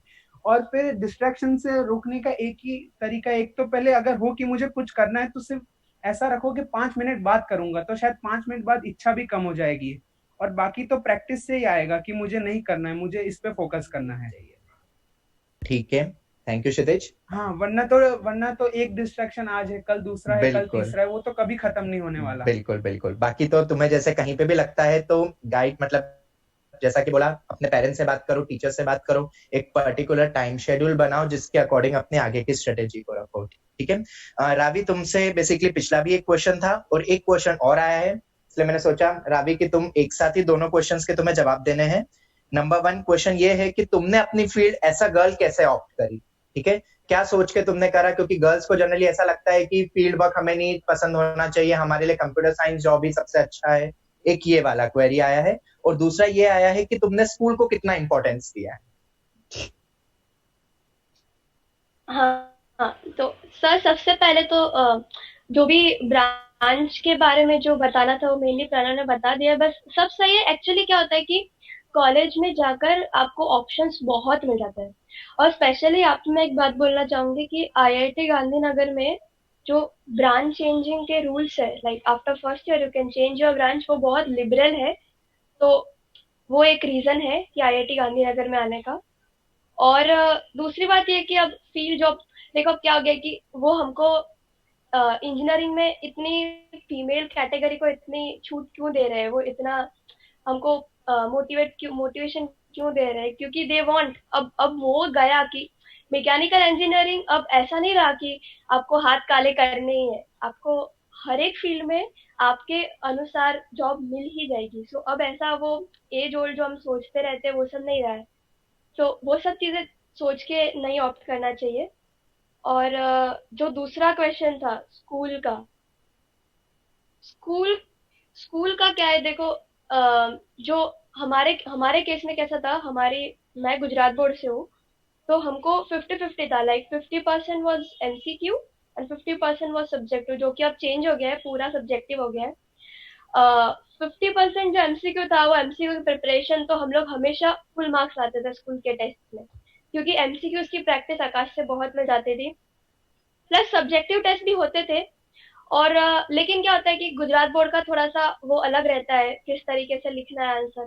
तो ऐसा नहीं कि आप पूरी तरीके से स्कूल को इग्नोर करो, ऐसा कुछ नहीं है, बट ऐसा कुछ भी नहीं है कि आप पूरा टाइम देते ही रहो स्कूल की प्रिपरेशन को, मतलब उसको एट द एंड आपको लाना कितना है, लाइक 75% लाना है और टॉप 20% में लाना है। तो अगर उतने आ रहे यू आर श्योर, तो उसमें ज्यादा टाइम देने की जरूरत नहीं है। बाकी मेरे स्कूल में लाइक सपोर्टिव टीचर्स थे, उस तरीके की स्कूल थी कि अगर आप उधर जाओ, आप ना जाओ तो चलेगा, लेकिन स्कूल जाते भी हो तो भी ऐसा नहीं लगता है कि आपका टाइम वेस्ट हो गया। आप बैठ के अपना काम भी कर सकते हो स्कूल में, और अगर आप टीचर्स का सुन भी लेते हो तो वो भी लाइक बेनिफिट ही है, उसमें नुकसान नहीं होता है। तो स्कूल का इतना इम्पोर्टेंस नहीं देना है, पर ऐसा भी नहीं करना है कि आप डायरेक्टली अगले दिन लेके बैठे हो। एक बार देख लेना है, सब देखना ही पड़ेगा, मतलब सिर्फ देखना ही बचेगा, क्योंकि आपके कंसेप्ट तो ऑलरेडी क्लियर होंगे, लेकिन स्कूल के एग्जाम में हमको ये चीज तो सोचनी पड़ेगी ना कि कितना लिखना है, क्या लिखना है। तो उसकी वजह से एक बार देख लेना पड़ता है, बाकी तो चल जाता है, काम हो जाता है। Okay, thank you Ravi. एक क्वेश्चन तुम्हारे लिए एक और आया है। हाँ प्रणव बोलो। सर, ये बोर्ड के टॉपिक में एक पॉइंट ऐड करना चाहूंगा। हाँ बोलो ना प्रणव। हाँ, बोर्ड के लिए ना स्ट्रेस मत करना, क्योंकि फॉर एग्जाम्पल मेरे जो थे ना, मेरे 92% आए थे बोर्ड्स में, और जो मेरा वीक क्वेश्चन था आईपी, उसमें आए थे 9600 में से। तो उसमें हुआ ये था कि जब अक्टूबर में जो प्री बोर्ड होते थे, मतलब अक्टूबर में जो मिड टर्म हुआ था और प्री बोर्ड हुए थे जन फेब में, तो मेरे उसमें से ना 50 में से 7 मार्क आए थे। ठीक है, 50 में से 7 मार्क आ गया, आप सोच रहे हो। तो मैंने वो उसमें ज्यादा फोकस नहीं किया था। और अभी जब ये हुआ था हमारा, क्या बोलते हैं, बोर्ड एग्जाम हुई थी, तब 100 में से 96 आ गए थे। तो आपको इतना ज्यादा स्ट्रेस नहीं लेना है, बस आपको तरीका देखना है कि आपको कैसे, जो प्रीवियस से पेपर होता है उसको आपको देख लेना है, लिखने का तरीका क्या है, और आपको एक दिन पहले मेन टॉपिक्स करके जाने होते हैं बोर्ड्स में। तो बोर्ड्स को ज्यादा स्ट्रेस लेना होता है नहीं, तो बोर्ड्स को थोड़ा साइड में रख के आपको जो कॉम्पिटेटिव एग्जाम उस पर फोकस करना, तो ही आप कुछ कर पाओगे। कि बोर्ड्स का प्रिपरेशन जो रहती है वो आकाश में हो जाती है पीसीएम की। तो रही बात इंग्लिश की, तो 2 दिन का होता है, और आईपी जो सब्जेक्ट होता है वो भी 2 दिन का होता है, प्रीवियस पेपर्स करने के ही हो जाता है। तो बोर्ड का कोई टेंशन लेना नहीं होता है सच। Thank you. Thank you Pranav. मतलब इन शॉर्ट, किसी को अगर बोर्ड की टेंशन से कि बोर्ड में कैसे आएंगे आगे, अगर अभी हम फोकस नहीं कर रहे तो क्या होगा, तो जैसा कि प्रणव ने बताया है और रावी ने भी बताया कि बेसिकली फिजिक्स केमिस्ट्री मैथ्स तो 22 मतलब एक साथ simultaneously with the preparation of JEE you can do. Okay, और जो एक्स्ट्रा जो सब्जेक्ट्स होते हैं जैसे कि English, Hindi, IP, physical education जो भी है, तो उनके लिए बेसिकली तुम्हें फोकस होना है प्रीवियस ईयर के क्वेश्चन, क्योंकि इन सब के एक्स्ट्रा जो भी सब्जेक्ट्स होते हैं ना, उनके क्वेश्चंस रिपीट होते हैं, नए कुछ नहीं आते हैं। तो अगर तुम उनके प्रीवियस ईयर के बोर्ड्स के क्वेश्चंस देख लोगे तो भी तुम बहुत अच्छे से प्रिपेयर कर लोगे, तो तुम्हें बहुत टेंशन लेने की जरूरत नहीं है उसके लिए। एंड अपार्ट फ्रॉम इट, अगर किसी को लगता है कि फिजिक्स केमिस्ट्री मैथ्स में भी I am having some problem with respect to the board exams, तो तुम उनके भी प्रीवियस ईयर क्वेश्चंस कर सकते हो, क्योंकि majority of questions just by changing the numbers question repeat हो रहे हैं। तो इतनी बड़ी टेंशन वाली बात नहीं है। जैसा कि बच्चों ने भी बताया, मैं भी तुम्हें यही कहता हूं कि प्रीवियस ईयर बोर्ड पेपर्स कर लो, वो बहुत कुछ होता है। ठीक है, उससे सब कुछ आ जाता है। ठीक है, नेक्स्ट क्वेश्चन जो कि बहुत सारे बच्चों को जो 12th में अभी फिलहाल है, उनको ये प्रॉब्लम आ रही है। मैं नॉर्मली सभी से पूछ रहा हूँ, जो भी इसका जवाब दे सकता है करेक्टली, कि 11th अच्छे से नहीं पढ़ा। ओके, ये बहुत ही मतलब एक मेजर पॉइंट सभी 12th में जो अभी स्टडिंग है, कि सर 11th हमने अच्छे से नहीं निकाला, अच्छे से फोकस नहीं थे, क्या पता सही गाइडेंस नहीं मिल पाई, या उतने सीरियस नहीं थे, टू बी वेरी फ्रैंक, क्योंकि 10th से हम आए थे। तो अब 12th में ऐसा क्या करें कि हमारा परफॉर्मेंस उतना खराब नहीं आए जितना अब हमें अभी इतना डर लग रहा है। तो हम कैसे 11th 12th को साथ में लेते हुए चल सकते हैं 12th में, और कैसे अब आगे की जर्नी शुरू करें अगर हमारा 11th तैयार नहीं है ढंग से। कोई बोलेगा इस पे? इसका जवाब मैं देता हूं। हाँ सर बोलिए। अगर कोई बच्चा आकाश में 11th में नहीं था, या 12th में उसने 11th की मतलब 11th में प्रिपरेशन करते समय उतना अच्छे से फोकस नहीं किया, तीनों सब्जेक्ट्स की बात कर रहा हूँ, तो वो बच्चा किसी भी इनमें से ओल्ड स्टूडेंट में से उसके सबसे पहले तो नोट्स ले ले। अगर उसने खुद से नोट्स नहीं बनाए हैं तो, और अगर बनाए हैं तो बहुत अच्छी बात है। अच्छे नोट्स का मतलब ये सब जानते हैं कि कैसे नोट्स बनाने होते हैं। आई थिंक हम लोग लेक्चर पहले इंट्रोडक्टरी लेक्चर में यही बताते हैं कि how you have to make the good notes, और गुड नोट्स का कितना बेनिफिट होता है ये बच्चे अभी थोड़ी देर बाद बताएंगे। तो पहली बात मैं रावी से कहूंगा कि बच्चे आप जो है ना फिजिक्स के नोट्स इन बच्चों को एनी हाउ प्रोवाइड करा दो, क्योंकि आपने लिखा बहुत अच्छी तरीके से है, ठीक है, बहुत अच्छे एक्सप्लेनेटरी वे में साफ सुथरा सुंदर लिखा हुआ है। तो इन बच्चों को आप अपने फिजिक्स के तो नोट्स प्रोवाइड करा दो, आई थिंक मैथ्स के भी प्रोवाइड आप कराई दो। ओके, दूसरी चीज ये है कि आपको एक बहुत बड़ी अपॉर्चुनिटी मिल गई। दुनिया के लिए तो ये अनफॉर्चुनेट था, लेकिन 12th के बच्चों के लिए एक अपॉर्चुनिटी है। पॉजिटिव वे में देख लो तो बच्चे तुमको इस समय पर बहुत ज्यादा टाइम मिलता है, इतना एक्सेसिव टाइम है तुम्हारे पास कि तुम जो भी जूम सेशंस की क्लासेस चलती है उसके अलावा सिंपली ये डिसाइड कर लो कि मैं 11th के किस चैप्टर से स्टार्ट करूं, और उसका ऐसा टाइम टेबल बनाओ कि वीक में तुम एक चैप्टर या कोई बड़ा सब टॉपिक, ठीक है, उसकी प्रैक्टिस करोगे। सपोज मैं बात करूं थर्मोडायनेमिक्स में काइनेटिक थ्योरी है या थर्मोडायनेमिक्स में फर्स्ट लॉ है, राइट, तो तुमने एक हफ्ते में खाली फर्स्ट लॉ के क्वेश्चन करने हैं। अब फर्स्ट लॉ के कितने क्वेश्चन होंगे? 100 होंगे। तो एक दिन में थ्योरी रिवाइज करने के बाद, अच्छे से नोट से थ्योरी रिवाइज करने के बाद आपको पर डे 7, 8 या मैक्सिमम 10 क्वेश्चन होंगे, राइट। और जब आप एक हफ्ते में एक चैप्टर को टाइम दोगे तो वो चैप्टर आपका बिल्डअप हो जाएगा या वो टॉपिक आपका बिल्डअप हो जाएगा। तो ऐसा करके आप बाय एंड बाय, जब हम क्लास में मिले, रिवीजन कराएं एनी हाउ किसी भी प्लेटफॉर्म पर, तो आपका 11th का एक अच्छा प्रपोर्शन पहले से बिल्डअप होना चाहिए, रिवाइज होना चाहिए।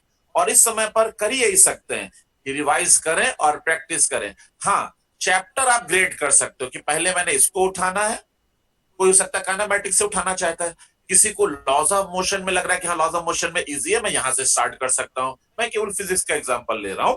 तो आप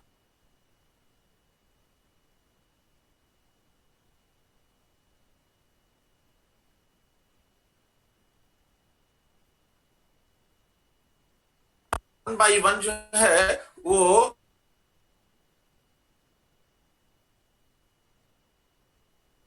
कर चैप्टर्स प्रिपेयर भी हो जाएंगे, ठीक है। बाकी जिसमें रिवीजन होता है उस समय का जो थोड़ा बहुत काम है वो पूरा हो जाएगा। कहने का मतलब है कि एग्जाम में आना है ऑलमोस्ट 50-50 या 60-40। 60-40 बोलने का मतलब है 60 आपका 12th स्टैंडर्ड होगा, 40 11th स्टैंडर्ड होगा, या समटाइम्स ये रेशियो 50-50 भी होता है।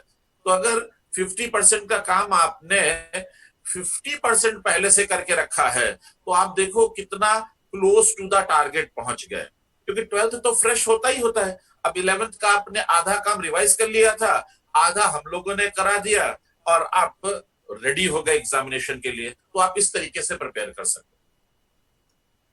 Thank you sir, thank you very much.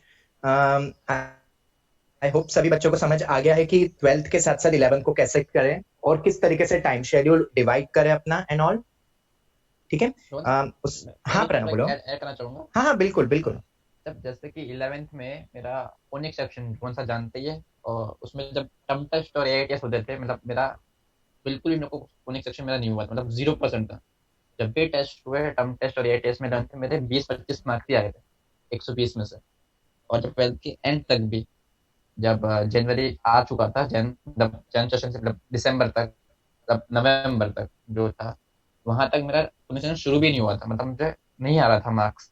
Sir Rohan sir ने बोला कि नोट्स रिवाइज करो और क्वेश्चन प्रैक्टिस कर लो एक एक बार प्रीवियस ईयर से। तो जब मैंने दिसंबर में शुरू किया था कोनिक सेक्शन, और उसमें मेरी ग्रिप बैठ गई थी, एक हफ्ते मैंने प्रैक्टिस करा था पूरा, मतलब अच्छे से। जब सर ने बताया नोट्स रिवाइज करो और क्वेश्चन प्रैक्टिस कर लो एक बार प्रीवियस ईयर। मैंने प्रीवियस ईयर सारे कोनिक सेक्शन के किया, नोट्स वेस्ट कर लिए थे। तो जो मेरे एफटीएस हुए थे दिसंबर में कोनिक सेक्शन में 90-95 आ ही रहे थे 120 में से। और जेई मेन में भी मेरे सारे क्वेश्चन सही बैठ गए थे कोनिक सेक्शन में। तो आप उसको क्लियर कर सकते हो आप जैसे गाइडेंस लेके। तो कोई भी टॉपिक से डरना नहीं है, अगर आप मेरा ये वीक है नहीं तो आप क्लियर कर सकते हो, अगर प्रॉपर आप टाइम देख के कर सकते हो।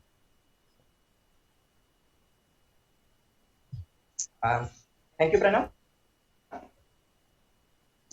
एक सेकंड, हाँ एक और डाउट अभी, मतलब कुछ बच्चों को क्वेरी ये आ रही है कि आखिरी के एक महीने आप कैसे तैयारी करें, मतलब जो 12th में अभी जो पास होते हुए अभी जो एग्जाम देने वाले हैं जेई की, तो आखिरी 1 मंथ प्रिपरेशन किस तरीके से हम करें?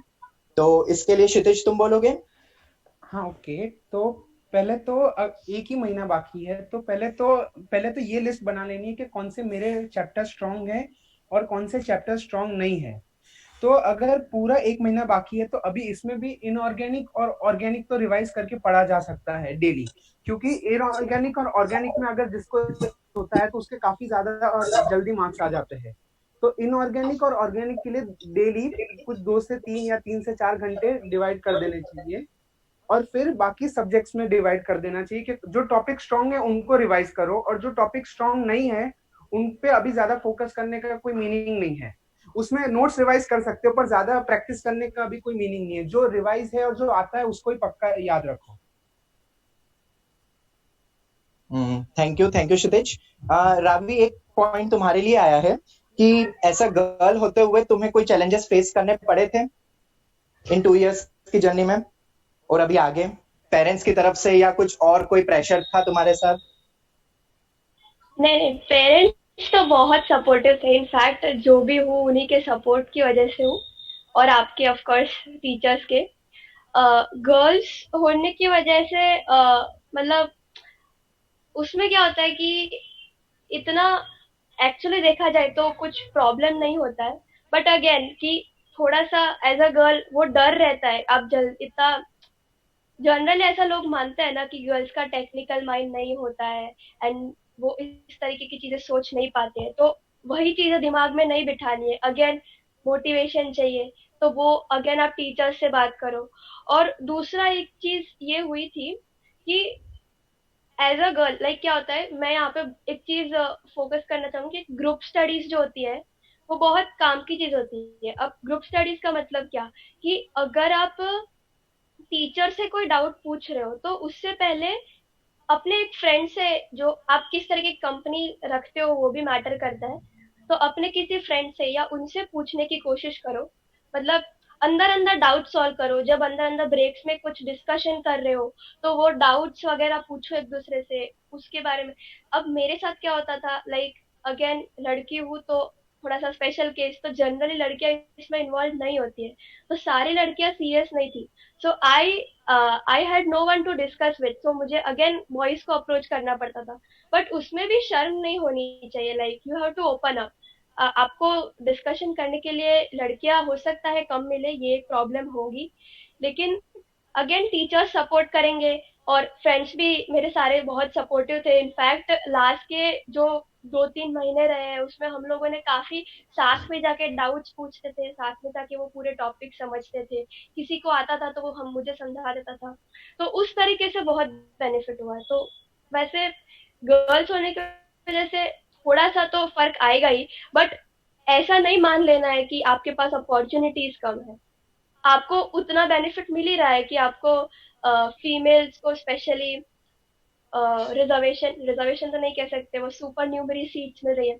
तो अगेन मेहनत करोगे तो अपॉर्चुनिटीज तो है, बस वही ना कि डिसाइड करने की देरी है। Once you know you have to do it, तो वेज तो बहुत है। Thank you Ravi. एक और कॉमन डाउट आ रहा है कि बेसिकली ओलंपियाड्स वगैरह की तैयारी कैसे करें, जैसे कि केवीपीवाई हो गया, पीआरएमओ, आरएमओ हो गया एंड अदर फिजिक्स ओलंपियाड्स वगैरह। तो ओलंपियाड्स की तैयारी हम कैसे कर सकते हैं साथ में लेते हुए आईआईटी की एंड बोर्ड्स की एग्जाम्स की भी?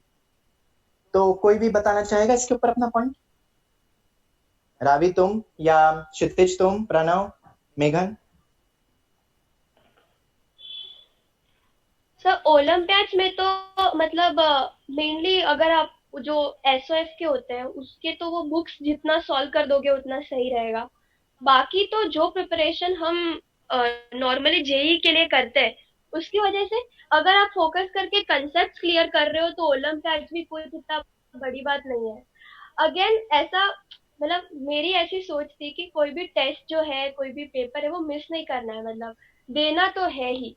हर एक कोई भी टाइप का क्वेश्चन पेपर हो, आकाश में हो या कहीं पर भी, मुझे मिस करना लाइक मैं जब भी मिस करने का सोचती थी मेरी मम्मी मेरे को मोटिवेट करती थी कि नहीं कुछ भी 2 क्वेश्चन अटेम्प्ट करके आओ लेकिन करके आओ, क्योंकि हर बार कुछ ना कुछ सीखने को मिलता है। हर एक टाइप के क्वेश्चन पेपर करो तो उससे हमेशा कुछ ना कुछ सीखने को मिलेगा। ऐसा नहीं होगा कि मतलब कुछ बेकार गया पेपर सो कुछ सीखा नहीं and all. So paper Olympiads की प्रिपरेशन के लिए वो बुक्स मेन होती है, बाकी तो आकाश के कंटेंट से हो जाए। ठीक है, थैंक और यू रही बात रवि। हाँ प्रणव। ओलंपियाड्स की, तो मेरा खुद का क्लियर नहीं हुआ था, बट हाँ 1% का सर्टिफिकेट्स आए थे। बस मेरे जो काफी दोस्त थे, मतलब मेरा एक दोस्त था उसका फिजिक्स ओलंपियाड में टॉप गुजरात से फर्स्ट था, तो मैंने उससे बात करी थी काफी ज्यादा जब वो हुआ था। और मेरी जो कॉलेज है उसमें भी काफी सारे ने आरएमओ क्रैक करा, आईएमओ दिया हुआ है। तो मेरे जब इंटरेक्शन हुआ तो उन्होंने एक ही चीज बोली थी कि आरएमओ और ये ओलंपियाड्स वगैरह जो है उसमें सिलेबस तो सेम ही रहता है, बस जो क्वेश्चन का जो लेवल होता है, लेवल इन सेंस कि आप कैसे अप्रोच कर रहे हो, वो चेंज होता है बस। तो जब सबको प्रैक्टिस करना रहता है कि उस टाइप के क्वेश्चन प्रैक्टिस करना है, तभी आप कर पाओगे। और एनएससीपी जो रहता है फर्स्ट है एनएससीपी एनएससीसी, तो उसमें तो मैटर करता है आपका सिलेबस कितना कवर हुआ। आपका सिलेबस आपने पूरा कवर कर लिया है तो आप 11th में निकाल सकते हो अच्छे से। अब अगर 240 मार्क्स का पेपर होता है ऐसा कुछ का, तो आप 180 प्लस ला सकते हो अगर आपका सिलेबस कवर है तो। क्योंकि एनएससीपी का जो लेवल होता है वो जेई मेन से थोड़ा हाई होता है, मतलब ऑलमोस्ट 10% बोल सकते हैं। तो फर्स्ट स्टेज तो आप क्लियर कर सकते हो। और सही बात सेकंड की तो ऊपर सब्जेक्ट हो जाता है, तो उसमें आपका जो डिफरेंट अप्रोच हो जाएगा, तो उसमें टॉपिक्स भी चेंज हो जाता है। सेकंड स्टेज में जाता है उसमें एस्ट्रोनॉमी वगैरह आता है, तो उसमें आपको एक्स्ट्रा पढ़ना पड़ेगा। बट फर्स्ट स्टेज जो है आप क्लियर कर सकते हो अगर आपका सिलेबस कवर है। Thank you Pranav. नेक्स्ट जो क्वेरी आ रही है वो ये आ रही है कि एक्स्ट्रा करिकुलर एक्टिविटी स्कूल की उसमें पार्टिसिपेट लेना चाहिए कि नहीं। जैसे कि 10th तक बच्चे बहुत सारे ऐसे होते हैं कि जो एक्स्ट्रा करिकुलर एक्टिविटीज में इन्वॉल्व ज्यादा रहते हैं, बट फिर 11th 12th में होता है क्या कि उनको टाइम नहीं मिल पाता है, या फिर उनको ये कंफ्यूजन होता है क्या मैं अपने जेई के टारगेट से थोड़ा डाइवर्ट तो नहीं हो जाऊंगा। तो इस पे मेघन तुम बोलोगे? मैंने पहले भी एक बार एड्रेस किया था कि हर चीज़ मतलब मैनेज करनी पड़ेगी, चीज़ें काफ़ी मैनेज करनी पड़ेगी, बहुत ज़्यादा टाइम मैनेजमेंट का इशू रहता है। तो मैंने बताया था कि काफ़ी चीज़ें टीवी मोबाइल ये सब मैंने मना किया था। तो इसके लिए अब इसको कंपनसेट करने के माइंड को फ्रेश तो करना ही है, तो उसके लिए बेस्ट वे है एक्स्ट्रा करिकुलर एक्टिविटीज़।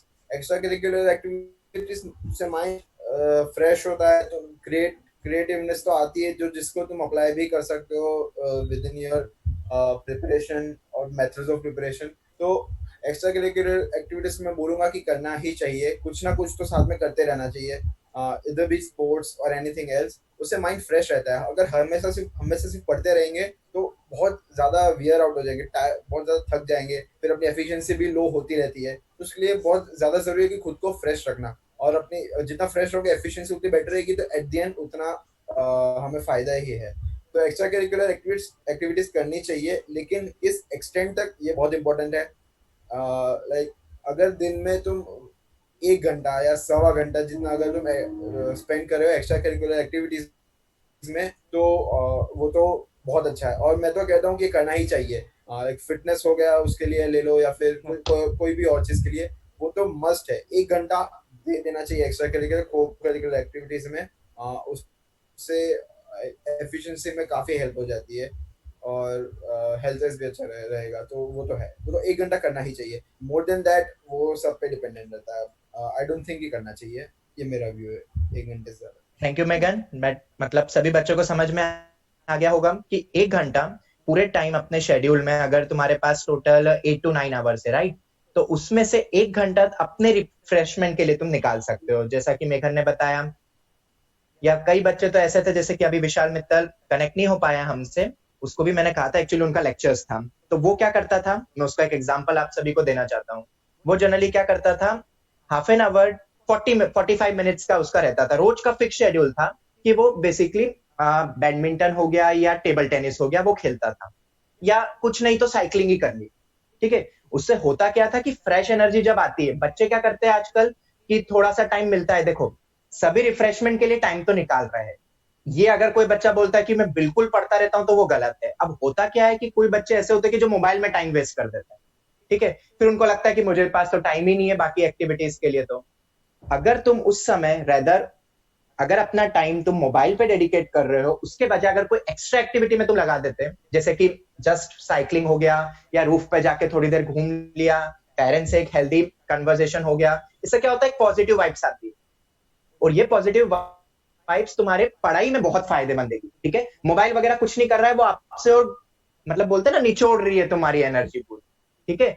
तो उसमें अपना टाइम लगाने से बेटर है कि तुम दूसरी एक्स्ट्रा एक्टिविटीज में टाइम लगा सकते हो, half an hour 1 hour just for refreshment, ठीक है। ऐसा नहीं कि पूरा टाइम उसी में लगा दिया, हाफ एन आवर 1 आवर, जैसा कि मेघन ने क्या बोला था आखिरी लाइन, कि 1 घंटे से ज्यादा आई डोंट थिंक सो कि उससे ज्यादा रिफ्रेशमेंट की रिक्वायरमेंट है, ठीक है। और वो भी मैं किनको बोल रहा हूँ, जो 8 to 9 आवर्स जिनके पास टाइम स्पेंड रहता है। अब जिसके पास है ही 4 घंटे, अगर वो 2 घंटे खेल लेगा तो वो क्या इफेक्टिव वे में पढ़ाई कर पाएगा। और ऐसा कभी भी एक्टिविटी मत करना जिसमें तुम्हारी बहुत एनर्जी एग्जॉस्ट हो जाए, क्योंकि कई बार ऐसा भी होता है बच्चों के साथ, वो इतना कैरिकुलर एक्टिविटी में मतलब पूरा वो हो जाता है कि टाइम अपना पूरा कॉन्सेंट्रेट, मतलब जितना फोकस पढ़ाई में चाहिए उसमें तो नहीं रहेगा, पर अगर कोई स्पोर्ट्स हो गया वो उसमें पूरा फोकस होके पूरा डेडिकेट हो जाएंगे, जिसमें टाइम के बारे में भी पता नहीं चलता है। और होता क्या, उससे बॉडी इतनी एग्जॉस्ट हो जाती है कि पढ़ाई में फिर ध्यान नहीं लग पाता है, और फिर उसके बाद या तो उनको स्लीप चाहिए मोर, या पूरा टाइम टेबल बिगड़ जाता है। तो एक्स्ट्रा एक्टिविटी में ऐसा नहीं हो कि हम टोटली जैसे क्रिकेट खेल रहे हैं, 2 घंटे 3 घंटे क्रिकेट खेल लिया, पूरा थक गए, आके सो गए 3 घंटे, हो गया पूरा खत्म, जो टाइम टेबल बनाया था अरे वो तो बाद में देखेंगे। तो ऐसा बिल्कुल भी नहीं करना है, प्रॉपर टाइम मैनेजमेंट बनाना है, नंबर 1 पॉइंट। नंबर 2, ऐसी एक्टिविटी में इन्वॉल्वमेंट लो जो तुम्हें रिफ्रेश करे और ज्यादा एग्जॉस्ट नहीं करे, क्योंकि अल्टीमेटली हमें अपनी एनर्जी लगानी है पढ़ाई के लिए, और अगर उसी में नहीं रहेगी तो फिर कोई फायदा नहीं है इस सब चीजों का, ठीक है। थैंक यू मेघन। कुछ और क्वेरी भी आई है मेरे पास कि अगर कोई सब्जेक्ट को जेई के रिलेटेड नहीं है, उसमें इंटरेस्ट है, तो उसे रोक लेना चाहिए फॉर दिस ईयर, या साथ में मैनेज कर सकते हैं। इसके लिए कोई बोलेगा इसके ऊपर कोई पॉइंट अपना, क्योंकि कई बार बच्चों को ऐसा लगता है कि हमारा अपार्ट फ्रॉम पीसीएम भी किसी फील्ड में इंटरेस्ट है, ठीक है, और वो और अच्छे से हम कर सकते हैं उसके साथ भी अपार्ट फ्रॉम पीसीएम, तो उसमें टाइम डेडिकेट करना चाहिए कि नहीं। हेलो सर, मैं बोलना चाहूंगा। हाँ हाँ, देखो, अगर ये जो टॉपिक मैटर कर जाता है आप कौन से स्टैंडर्ड में हो और कौन से स्टैंडर्ड में हो, अगर आपकी जो दूसरी फील्ड है आप उसमें किस लेवल पे हो। फॉर एग्जाम्पल, आपने अगर सोचा है कि मुझको जस्ट पीजी नहीं करना है, इस टॉपिक में इंटरेस्ट है, तो एक एडवाइस दूंगा कि मत ही करो, क्योंकि अगर आपने एक बार आईआईटी में चले गए तो आईआईटी में इतना फ्री टाइम रहता है, अब फ्री टाइम तो नहीं बोलूंगा बट प्रोडक्टिव टाइम रहता है कि आप कुछ भी कर सकते हो। फॉर एग्जाम्पल, कोई भी आईआईटी में जाकर कोई पढ़ता नहीं है सिर्फ, अगर उसके ब्रांच मैकेनिकल है तो सिर्फ मैकेनिकल नहीं पढ़ता, वो एग्जाम्पल बहुत कुछ करता है। अपना वो कुछ ना कुछ अपना कर रहा होगा, फॉर एग्जाम्पल कुछ स्टार्टअप आइडिया लगा रहा होगा, फॉर एग्जाम्पल कुछ और कर रहा होगा, कोई फिटनेस इंडस्ट्री में जा रहा होगा, कोई यूपीएससी की तैयारी कर रहा है, कोई कुछ और कोडिंग सीख रहा है। तो मैटर कर जाता है कि अगर आपकी कॉलेज तभी बोलता है कि आईआईटी अपने अच्छे कॉलेज छोड़ दी, तो आपके पास अपॉर्चुनिटीज आपके पास जो माइंडसेट, जो एनवायरमेंट मिलेगा, मतलब मान लो आईआईटी में 1,000 बच्चे फर्स्ट ईयर में है, आपको हजार हजार अलग पॉइंट ऑफ व्यू मिलेंगे, अलग अलग डिफरेंट आइडियाज मिलेंगे, आप उस पर वर्क कर पाओगे। और आपका कॉलेज ही पहली बार में अगर अच्छा नहीं हो पाया, जेईई मेन में अच्छा नहीं कर पाए, तो आपको एक्स्ट्रा इनपुट्स डालने पड़ेंगे कुछ करना करने के लिए। तो आपका जो तीसरा जो पॉइंट जो इंटरेस्ट है जो पीसीएम के अलावा, तब उसमें भी आप इतना सक्सेस नहीं पा पाओगे, लेकिन आपने अगर अच्छी कॉलेज मिल गई आपको, तो आपको इतना टाइम मिलेगा, अपॉर्चुनिटी मिलेगी कि आप अपनी जो लेटर फील्ड है, जो आपकी जो इंटरेस्टिंग फील्ड है, जो इंटरेस्ट में आप इतना इंप्रूव कर सकते हो कि इसकी कोई लिमिट नहीं है। क्योंकि कॉलेज की जो आईआईटी की जो पढ़ाई होती है ना, वो इतनी क्या बोलते हैं, इतनी टफ नहीं होती है। एग्जाम्पल, आप एग्जाम दोगे तो आप 2 दिन पहले पढ़ के निकाल सकते हो एग्जाम क्लियर, भी अच्छे सीपीए 9+ सीपीए आ सकते हैं। तो इसलिए कॉलेज ज़्यादा प्रेफर करना रहेगा, इन 11 12 पीसीएम ज़्यादा प्रेफर कर लो। उसके बाद टाइम ही टाइम है, 4 साल आप कॉलेज में क्या करते हो, पीसीएम तो पढ़ने नहीं वाले हो, इंजीनियरिंग भी नहीं पढ़ते हो मोस्ट, तो आप यही करते हो जो आपको इंटरेस्ट आता है। और 4 साल बहुत होता है कोई भी फील्ड में एक्शन करने के लिए, तो आपका लिए टाइम नहीं है 2 साल कुछ भी दूसरी फील्ड में फोकस करने के लिए, तो इससे में फोकस बेटर रहेगा। Thank you Pranav. शायद ये पॉइंट भी क्लियर हो गया होगा कि हमें एक्स्ट्रा उसमें ध्यान अभी फिलहाल देना है कि नहीं। और मेरा सजेशन ये रहेगा कि अगर कोई 12th में है बच्चा जैसे अभी फिलहाल, तो तुम्हें कॉलेज टाइम में बहुत स्कोप मिलते हैं। ऐसा नहीं है कि कॉलेज टाइम में अगर आप कॉलेज में चले गए तो उसके बाद हम अपनी फील्ड में नहीं जा सकते हैं, ठीक है। लोग, कई बच्चे तो ऐसे होते हैं जो after 4 years B Tech from IIT they opt another field, ठीक है। तो आगे भी यू हैव मेनी ऑप्शंस, ऐसा नहीं है, ठीक है। कई बच्चे आईआईटी के बाद एमबीए करते हैं या मास्टर्स के लिए जाते हैं या कोई यूपीएससी अलग से तैयारी कर लेते हैं। ऐसा तो है नहीं कि आईआईटी के बाद उनको जॉब की कमी है, राइट। जॉब तो ऐसा तो है नहीं कि नहीं मिलेगा, मिल जाता है, बट उनका इंटरेस्ट किसी और फील्ड में रहता है। तो तुम्हें आईआईटी में एक अच्छा एक्सपोजर मिल जाता है क्योंकि वहां सभी टाइप के हाइब्रिड स्टूडेंट्स तुम्हें मिलेंगे। तो अगर तुम्हें लगता है फिलहाल कि एट प्रेजेंट तुम पूरा कंप्लीट, मतलब तुम्हारी तैयारी अच्छे से हो गई है, जो कि शायद नहीं हुई होगी अभी, ठीक है। अगर पूरी हो गई है तो हमें फिर सोचना चाहिए, but I don't think so कि अभी कोई भी बच्चा इस तरीके से प्रिपेयर होगा। तो पहले फर्स्ट ऑफ ऑल जो प्रायोरिटी रहे हमारी, हमेशा जब भी एक से ज्यादा कोई चीज होती है ना, तो उसमें प्रायोरिटी बनाना चाहिए हमेशा कि फर्स्ट प्रायोरिटी क्या है फिलहाल, सेकंड प्रायोरिटी उसके बाद हम ये देखेंगे। तो priority you have to decide, okay, कि हमें कौन सा रखना है, कौन सा बाद में रखना है। जैसे आगे अभी हम फिलहाल 12th के लिए आफ्टर कॉम्पिटेटिव एग्जाम्स की देने वाले हैं, तो फर्स्ट प्रायोरिटी हमारी ये है कि एक आईआईटी में बहुत अच्छी रैंक आए। उसके बाद फिर हम देखेंगे कि और क्या क्या हम कर सकते हैं। और ऐसा बिल्कुल नहीं है कि हमारी एक्स्ट्रा एक्टिविटीज में जो हमारा इंटरेस्ट है जो आगे जाके खत्म हो जाएगा।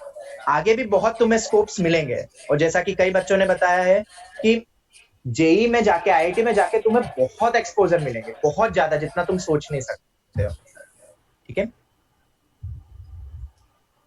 लोग हाँ, हेलो।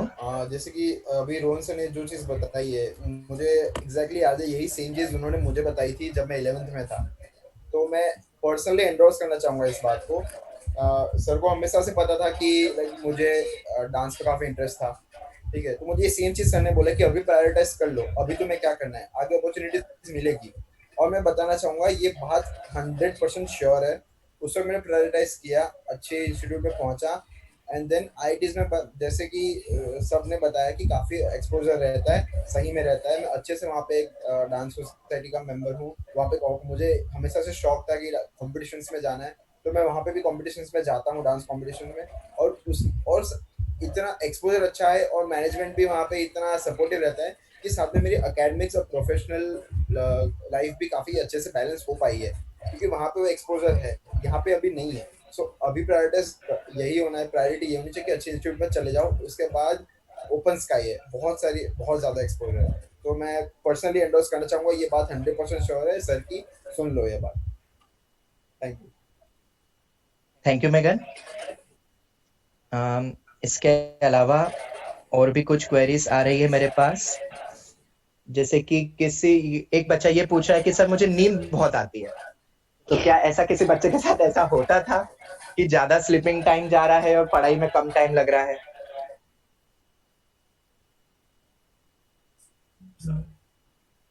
हाँ अमन, बोलो। हाँ सर, मुझे बहुत नींद आती थी। मैं घर पे रहता था तो मेरे को बहुत नींद आती थी कि साइड में बेड दिखता है तो जाके सो जाते हैं पढ़ते पढ़ते। तो इसका सबसे अच्छा मैंने यही किया था कि मैं सीधे सुबह खाना खा के आकाश आ जाता था जब भी टाइम मिलता था। तो वहाँ पे ऐसे सोने का थोड़ा इन्वायरमेंट कम रहता है, तो ये प्रॉब्लम थोड़ी मैनेजेबल हो जाती है बस। ठीक है, तो आई होप ये चीज क्लियर हो गई होगी कि ज्यादा से ज्यादा टाइम, जिसको ऑडिबल नहीं था उनको मैं बता दूं कि अगर तुम्हें ऐसा लगता है ना तो आकाश आ जाओ, ठीक है, क्योंकि आकाश में आके कभी भी नींद नहीं आती, ऐसा मुझे लगता है, ठीक है। तो अगर तुम्हें ऐसा लग रहा है कि घर पे हम नहीं प्रोडक्टिव वे में वर्क कर पा रहे हैं, कम टू आकाश सेंटर तो खुला ही है आप सभी के लिए। आप डेफिनेटली आइए, यहाँ पे सेल्फ स्टडी करिए। जैसे अगर मैं अमन के बारे में बताऊं तो उसके नंबर ऑफ आवर्स घर से कम आकाश में ज्यादा निकलते थे।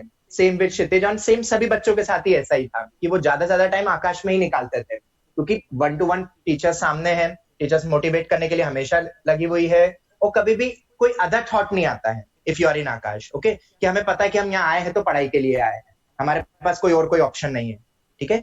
तो तुम ये भी कर सकते हो, जैसे अभी तो ऑब्वियसली अभी तो लॉकडाउन है, तो अभी तो मैं खुद रिकमेंड नहीं करूंगा कि आप सेंटर पे आइए, बट ये है कि व्हेन आकाश जब वापस से रीओपन होगा, फिलहाल अभी के लिए तुम क्या कर सकते हो, जैसा कि मैंने बोला ना, तुम्हारी कहीं ना कहीं एनर्जी एग्जॉस्ट हो रही है, ठीक है, जिसके कारण तुम्हें नींद ज्यादा आ रही है। तो तुम पहले वो चीज देखो कि कौन सी ऐसी फील्ड है जहां मैं अननेसेसरी अपनी एनर्जी वेस्ट कर रहा हूँ, तो ये चीजें अपने आप रिजॉल्व हो जाएगा।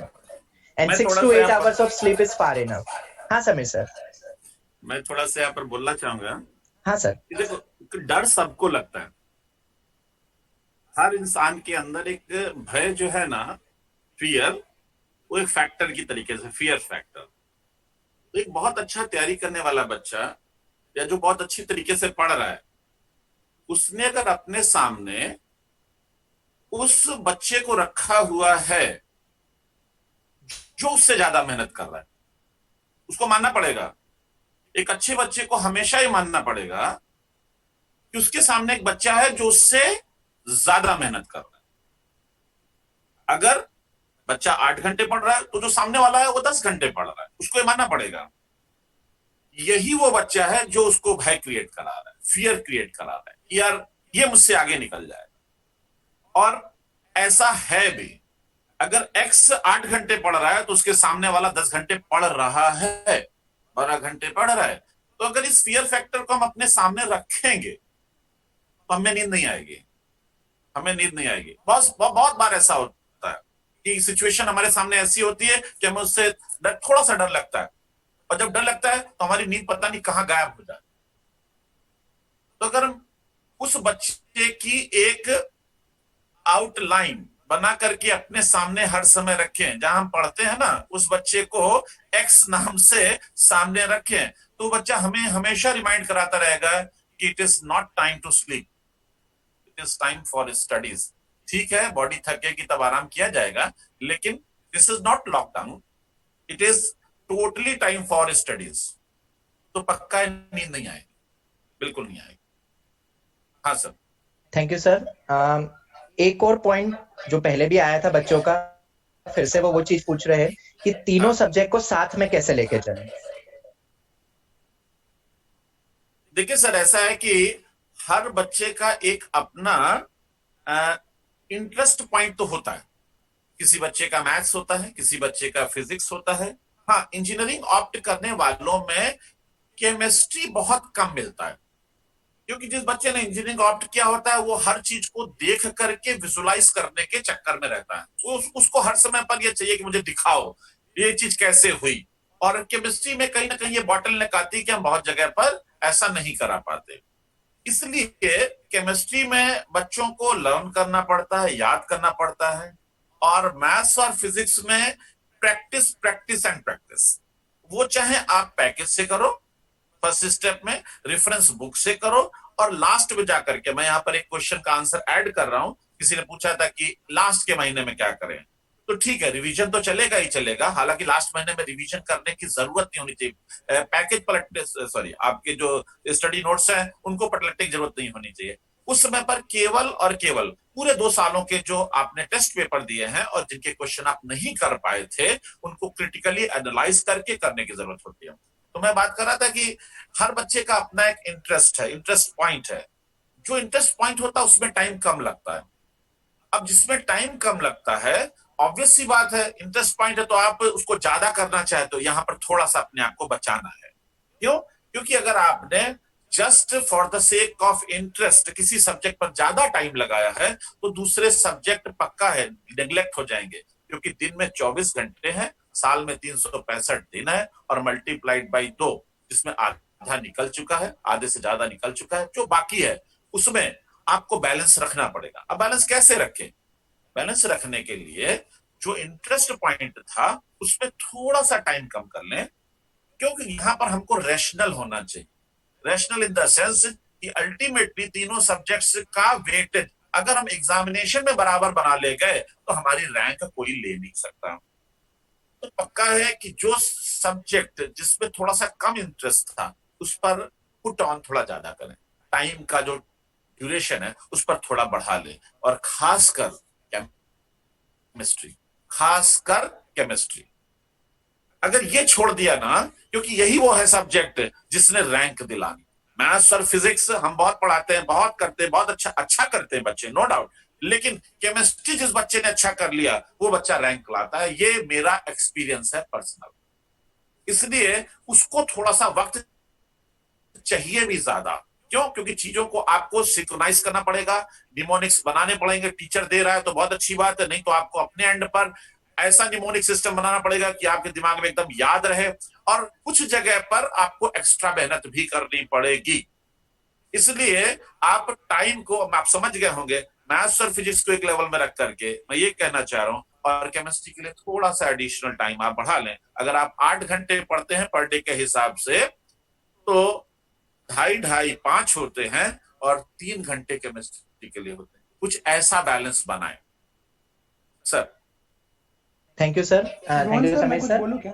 हाँ हाँ क्षितिज, बोलो बोलो। हाँ, मैं ये कहना चाहूंगा, हमारे अब हमने लोगों ने 2000 एडवांस दिया था, तो उस साल मैथ्स और फिजिक्स का पेपर काफी टफ था। बिल्कुल। तो मेरी जो रैंक आई है वो सिर्फ केमिस्ट्री की वजह से आई है, क्योंकि मैंने केमिस्ट्री अपना एडवांस के पहले स्ट्रॉन्ग कर लिया था। बिल्कुल। अगर वो मैंने स्ट्रॉन्ग नहीं किया होता तो मैथ्स फिजिक्स मुझे काफी अच्छा आता है। अगर मुझे इतना इंटरेस्ट है कि मैं सुबह से रात पढ़ सकता हूँ, पर पेपर काफी डिफिकल्ट था तो उसमें मार्क्स नहीं आए। तो अगर केमिस्ट्री मेरा स्ट्रॉन्ग नहीं होता तो मेरी रैंक काफी खराब आती। और ये सिर्फ मेरा नहीं है, मेरे साथ जो मेरे कलीग्स हैं, अमन और बाकी जो है, उनका भी सेम ही एक्सपीरियंस है। वो लोग भी केमिस्ट्री की वजह से ही बच गए।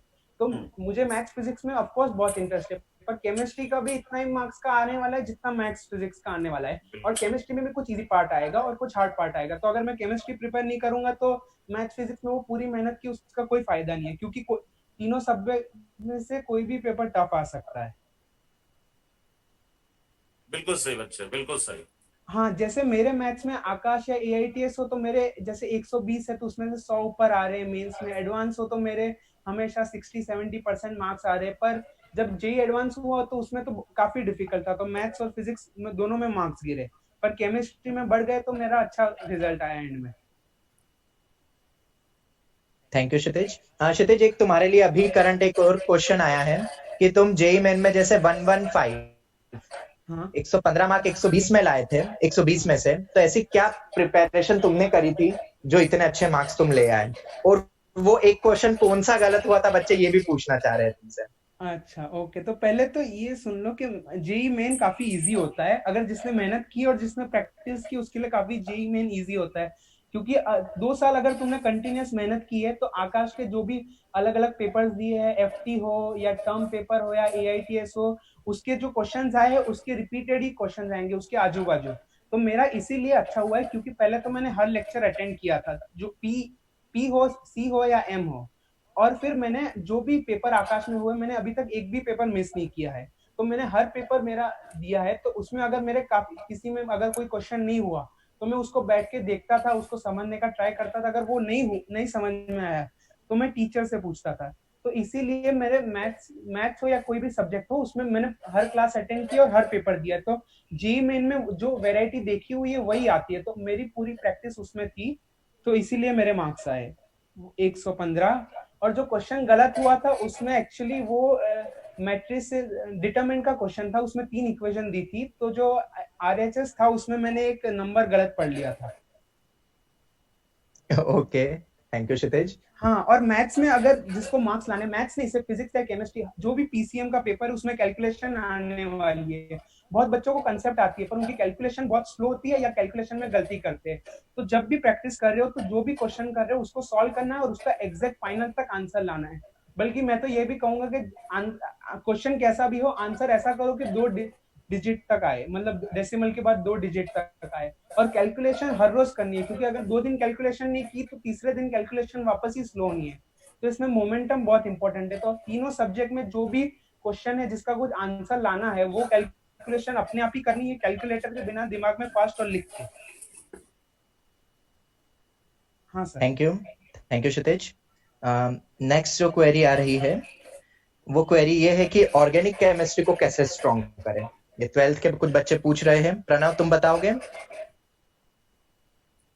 हाँ सर, ऑर्गेनिक केमिस्ट्री की बात करते हैं तो आपको रहता है वो प्रैक्टिस से ही होगा। फॉर एग्जाम्पल ऑर्गेनिक केमिस्ट्री में आप अगर कितने भी कंसेप्ट पढ़ लो, ऑर्गेनिक केमिस्ट्री ऐसा टॉपिक है जो उसके कंसेप्ट नेवर एंडिंग है। आप नेट पे भी सर्च कर सकते हो कि इतनी किताबें मिलेंगी ऑर्गेनिक केमिस्ट्री पे, एक एक टॉपिक पे एक किताबें लिखी है। तब वो टॉपिक तो आप पूरा पढ़ सकते नहीं हो इतना डिटेल में, तो टाइम भी अवेलेबल नहीं होता। तो ऑर्गेनिक केमिस्ट्री में रहता है ये कि आपको अच्छी वैरायटी और जो रहता है पाथ रहता है उतने में ही सीमित रहना है। ऐसा नहीं कि आप कुछ ये पढ़ रहे हो कि ये जो कॉलेज लेवल का हो। मतलब कॉलेज लेवल की ऑर्गेनिक पढ़ रहे हो, ये नहीं है। तो आपको जो कंसेप्ट बताया कि उसको अप्लाई करना पड़ेगा। और ऑर्गेनिक में आपको एक ही टॉपिक पे मिनिमम 20 से 30 क्वेश्चन मिनिमम करने पड़ेंगे। फॉर एग्जाम्पल एक गेटरमैन कॉज जो रिएक्शन जो रहता है, फॉर एग्जाम्पल ले लूँ, तो उसमें आपको सिर्फ एक ही होगा, बट आप उसका जो एप्लीकेशन है उसको 100 तरीके से, वो जेई एडवांस का एग्जाम हो तो 100 तरीके से उसको मैनिपुलेट किया जाता है। और रही जेई एडवांस में तो सिलेबस तो एक ही रहा है, 30 साल से सिलेबस एक ही रहा है, और उसमें सिर्फ एक ही तरीका चेंज हुआ है, that is the way of asking the question. तो आपको बस वही प्रैक्टिस करनी है कि क्वेश्चन कौन से अलग अलग पूछे जा रहे हैं। क्वेश्चन की जो प्रैक्टिस होगी आपको वही सिखाएगी कंसेप्ट ये है। पर आपने सिर्फ वो रिएक्शन ही रट लिया है कि आपने यहाँ ये सीरियस एक्शन है तो इसका ये वो है प्रोडक्ट, तो आप जब एग्जाम में जब वो अलग अलग फॉर्म में पिक्चर दी जाएगी तो आप कंफ्यूज जाओगे और कुछ नहीं कर पाओगे। ऑर्गेनिक में नाम अगर आपको फिगर पता है किसी ऑर्गेनिक कंपाउंड की और उसका नाम नहीं पता, तो जेई में क्या होता है, नाम देते हैं कि आपको फिगर नहीं पता क्या है वो, तो उसमें आप कंफ्यूज जाओगे। ऑर्गेनिक में यही रहता है कि आपको नाम और उसको कंपाउंड का फिगर सब याद होना चाहिए एंड प्रैक्टिस करियो।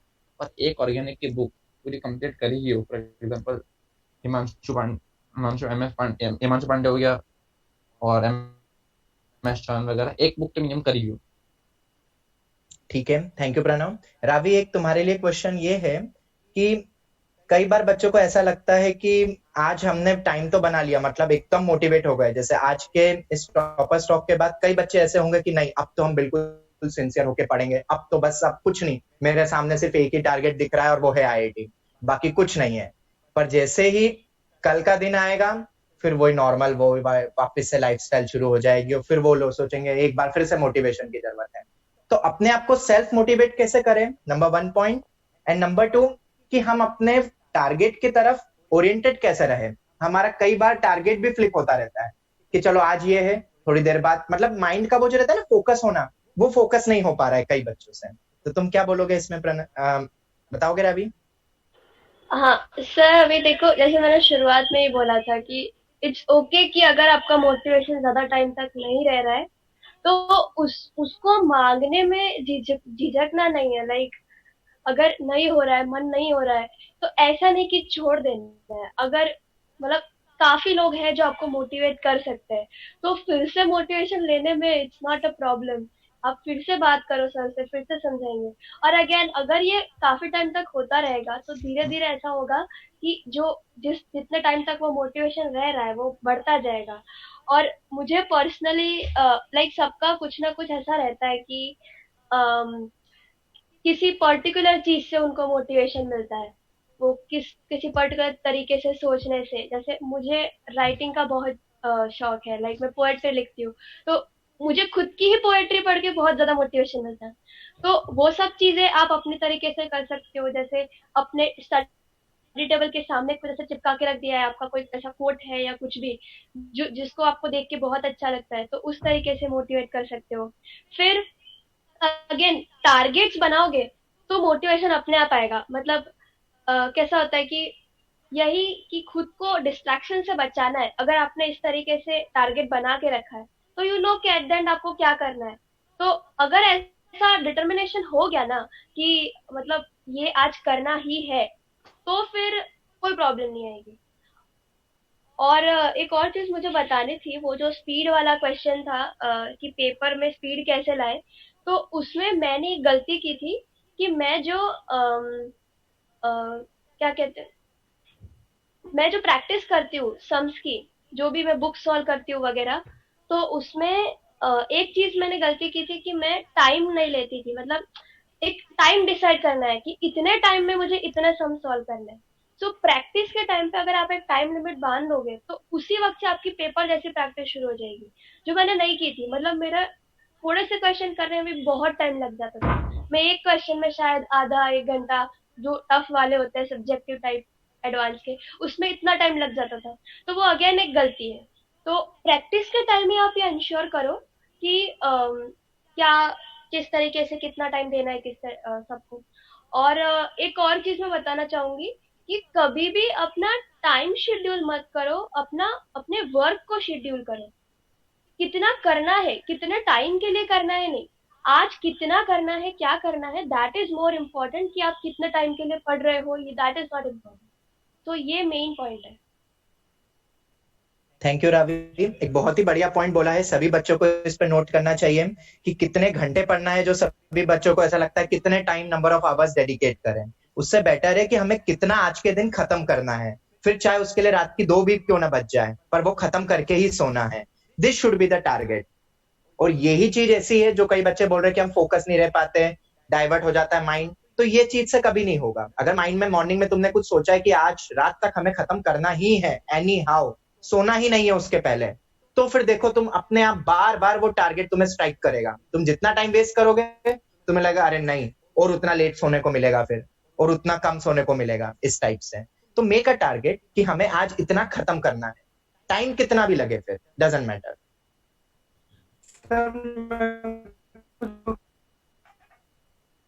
हाँ क्षितिज। हेलो। हाँ, ये जो टाइम देख के पढ़ने की स्ट्रैटेजी होती है ना, ये बिल्कुल गलत स्ट्रैटेजी है, क्योंकि हम जो अपने माइंड में इनपुट देंगे वो आउटपुट आएगा। तो हम टाइम का इनपुट दे रहे हैं तो हम हर वक्त देखेंगे कितना टाइम हो गया, 1 घंटा हो गया, 2 घंटा हो गया। पर अगर हमने इनपुट ऐसा डाला है कि मुझे ये कंप्लीट करना है, तो मेरे माइंड में ये आउटपुट आएगा कि ये मैंने कर लिया कि नहीं, ये मैंने किया कि नहीं। जो भी बच्चा नहीं, मतलब कोई भी इंसान जो लाइफ में कुछ करता है वो टाइम देख के नहीं करता। ये काम करना है तो करना है, बस इतना ही होता है। उसमें टाइम का क्या फर्क पड़ता है, आज इतना हुआ, कल और करेंगे, कल और करेंगे, खत्म करते जाएंगे। थैंक यू क्षितिज। मैं मेघन। मैं इंटरप्ट करूंगा। हाँ मैं सर, बच्चों बोलिए को बोलिए। हाँ, मैं एक छोटा सा एग्जांपल यहाँ पर दूंगा, बच्चों को याद रहेगा। एक नसीम भाई की गैरेज की मतलब गैरेज था, नसीम भाई का गैरेज था। वो स्कूटर्स की रिपेयरिंग करते थे। और एक सरदार जी थे परमजीत सिंह, उनका नसीम भाई पर बहुत विश्वास था, उनके पास स्कूटर था। और परमजीत सिंह का स्कूटर बहुत खराब हो गया, मतलब चलाते चलाते, मतलब उसकी मतलब पूरी ओवरऑलिंग और इंजन रिपेयर सारा सब कुछ उसका ड्यू हो गया, एक तरीके से कहें। और उनका नसीम भाई पर बहुत विश्वास था। तो वो स्कूटर को लेकर के गए, बोले कि यार नसीम भाई, मेरा स्कूटर जो है ना ठीक कर दो, लेकिन मेरे पास वक्त जो है ना वो ज्यादा नहीं है। मेरे पास आज का ही वक्त है और कल मुझे स्कूटर हर हालत में चाहिए ही चाहिए, किसी भी तरीके से। अब आदमी सुबह से शाम तक काम करता है, शाम को थक जाता है, इसके बाद शटर डाउन कर देता है, इसके बाद घर चला जाता है, खाता पीता है, अगले दिन से दुकान पर फिर से आता है। लेकिन परमजीत सिंह का विश्वास नसीम भाई पर था। तो नसीम भाई ने कहा कि भाई ठीक है सरदार जी, आज आप स्कूटर छोड़ दो, कल सुबह मिलेगा। उसने शटर डाउन किया, स्कूटर अंदर किया, और बेचारा पूरी रात लगा रहा। और अल्टीमेटली लास्ट जब उसने शटर खोल करके किक मारी तो वो स्कूटर परफेक्टली ऑलराइट था, और उसने सुबह सुबह परमजीत सिंह को दे दिया। विश्वास था परमजीत सिंह का नसीम भाई के ऊपर कि ये मेरा काम कर देगा। तो अगर तुम अपने आप पर भरोसा रख रहे हो तो तुम उस चीज को कर ले जाओगे। नसीम भाई को विश्वास था कि मैं इसका काम करके दूंगा ही दूंगा, तो वो दिन रात मेहनत करता है। और अगर भरोसा नहीं है, इसका मतलब डिटर्मिनेशन नहीं है। यहाँ भरोसा वर्ड डिटर्मिनेशन को एम्प्लॉय करता है। अगर डिटर्मिनेट नहीं है तो पक्का है कि हम थोड़ी थोड़ी चीजों से, छोटी छोटी चीजों से डिस्ट्रैक्ट हो जाते हैं। बड़ी चीजें तो छोड़ दो, छोटी छोटी चीजों से डिस्ट्रैक्ट होते हैं। लेकिन अगर हमें अपने टारगेट क्लियर और डिटर्मिनेशन पूरा, तो हमको कोई बोल नहीं सकता, हम पहुंचेंगे ही पहुंचेंगे, अपने टारगेट को अचीव करेंगे ही करेंगे। Okay, thank you sir, thank you very much. मेरे ख्याल से बहुत सारे बच्चों का ये डाउट था जो कि अब शायद क्लियर हो गया है कि अगर डिटरमिन्ड अगर तुम बन गए कि मुझे ये अपना टारगेट अचीव करना है, तो तुम डेफिनेटली करोगे। और कोई भी छोटे मोटे ऑब्स्टेकल्स या डिस्ट्रैक्शन हो गया, या कोई बच्चे पूछ रहे थे मोबाइल यूज कैसे कम करे एंड ऑल, ये सब अपने आप खत्म हो जाएगा। बस तुम्हारा टारगेट तुम्हारा ओरिएंटेड होना चाहिए और उसके प्रति डिटरमिन्ड होना पड़ेगा। Okay, thank you very much Sameer sir. एक मेघन, तुम्हारे लिए डाउट था कि कट ऑफ कितना होता है आईआईटी का? कट ऑफ तो वो तो हर साल डिफर करता है। सो आई गेस वो तो अब जब जिस साल तुम दोगे एग्जाम तभी पता चलेगा। हर बार आईआईटी का कट ऑफ डिफर करता रहता है। बट सो इस बार भी आई गेस जो लोग ने रिसेंटली आईआईटी मतलब जेईई एडवांस एग्जाम दिया, जेईई मेंस दिया, उन लोग को ज्यादा आइडिया होगा कि रिसेंटली पिछले 2-3 साल से कट ऑफ कैसे है, ट्रेंड कैसा था, तो वो बता पाएंगे। बिल्कुल। क्षितिज तुम बोलोगे इसके ऊपर, कट ऑफ पे तुम्हारी क्या प्रतिक्रिया हाँ हो? मैं बोल देता हूँ। हाँ हाँ तो जो एक तो दो टाइप के कट ऑफ होते हैं, सिर्फ एडवांस की बात कर रहा हूँ, तो एक में उसमें तो पीसीएम तीनों के मार्क्स ऐड करके कट ऑफ होता है, तो वो हर साल 35 से 40% जो पेपर का वेटेज होता है उसके अबाउट वेरी करता है, मतलब हर साल ऑलमोस्ट इसके अबाउट ही रहता है। और जो इंडिविजुअल जो कट ऑफ होता है पर सब्जेक्ट वो 20 से 30% के बीच वेरी करता है। तो मतलब तीनों सब्जेक्ट में 20 से 25% तो 20 से 30% लाना ही है, और तीनों को ऐड करके 40% ऊपर होना चाहिए। ठीक है, थैंक यू क्षितिज। और बाकी ये तो हर बार का वेरिएशन होता रहता है, डिपेंड करता है पेपर की डिफिकल्टी लेवल क्या है, उस पर बहुत डिपेंड करता है कट ऑफ। ठीक है, एक क्षितिज, एक डाउट तुम्हारा, मतलब एक क्वेरी तुम्हारे लिए ही है कि हर सब्जेक्ट को हमें हर दिन पढ़ना है, मतलब तीनों सब्जेक्ट को पर डे पढ़ना है, कि कुछ अलग टाइप का वे शेड्यूल करते थे तुम? नहीं सर, तीनों सब्जेक्ट को हर दिन पढ़ना है सर। इसमें सिंपल क्या है कि डेली कंसिस्टेंसी है, जो रोज करना, जो रोज करोगे वही लास्ट डे होने वाला है, तो तीनों सब्जेक्ट को रोज ही पढ़ना है। Very good. ठीक है, thank you Kshitij. I hope ये वाला भी क्वेरी था कि हम कैसे फिर तीनों को पढ़े कि रोज सिर्फ एक ही सब्जेक्ट को पढ़े, ये शायद क्लियर हो गया होगा सभी बच्चों का। कुछ और क्वेरीज वगैरह भी है, ठीक है, बट जैसा कि ये तो जितना हम करेंगे उतना कम है, ठीक है। तो ऑन एंड ऑल मैं आज के लेक्चर को ब्रीफ करने को बोलूंगा, हमारे स्टूडेंट्स को ही बोलूंगा, टॉपर्स जितने भी हमारे, कि इस सेशन को कैसे वो ब्रीफ करना चाहते हैं और क्या अपना एक कोई पॉइंट, कोई टिप देना चाहते हैं हमारे सभी बच्चों को। मेघन तुम पहले स्टार्ट करो। सो आज का ब्रीफ बेसिकली जितना मैं बता सकता हूँ कि स्टार्टिंग से हम यही बोलते आ रहे हैं कि इधर मेकअप कर लो कि तुम्हें करना है, यानी अगर करना है तो टोटली इन फुल डिटर्मिनेशन, जैसे समय से ने काफ़ी बार स्ट्रेस किया, डिटर्मिन होना है अच्छे से, और वॉट एवर इट डिमांड्स वो चीज़ें करनी है, हर चीज़ करनी है जो भी रिक्वायर्ड होती है।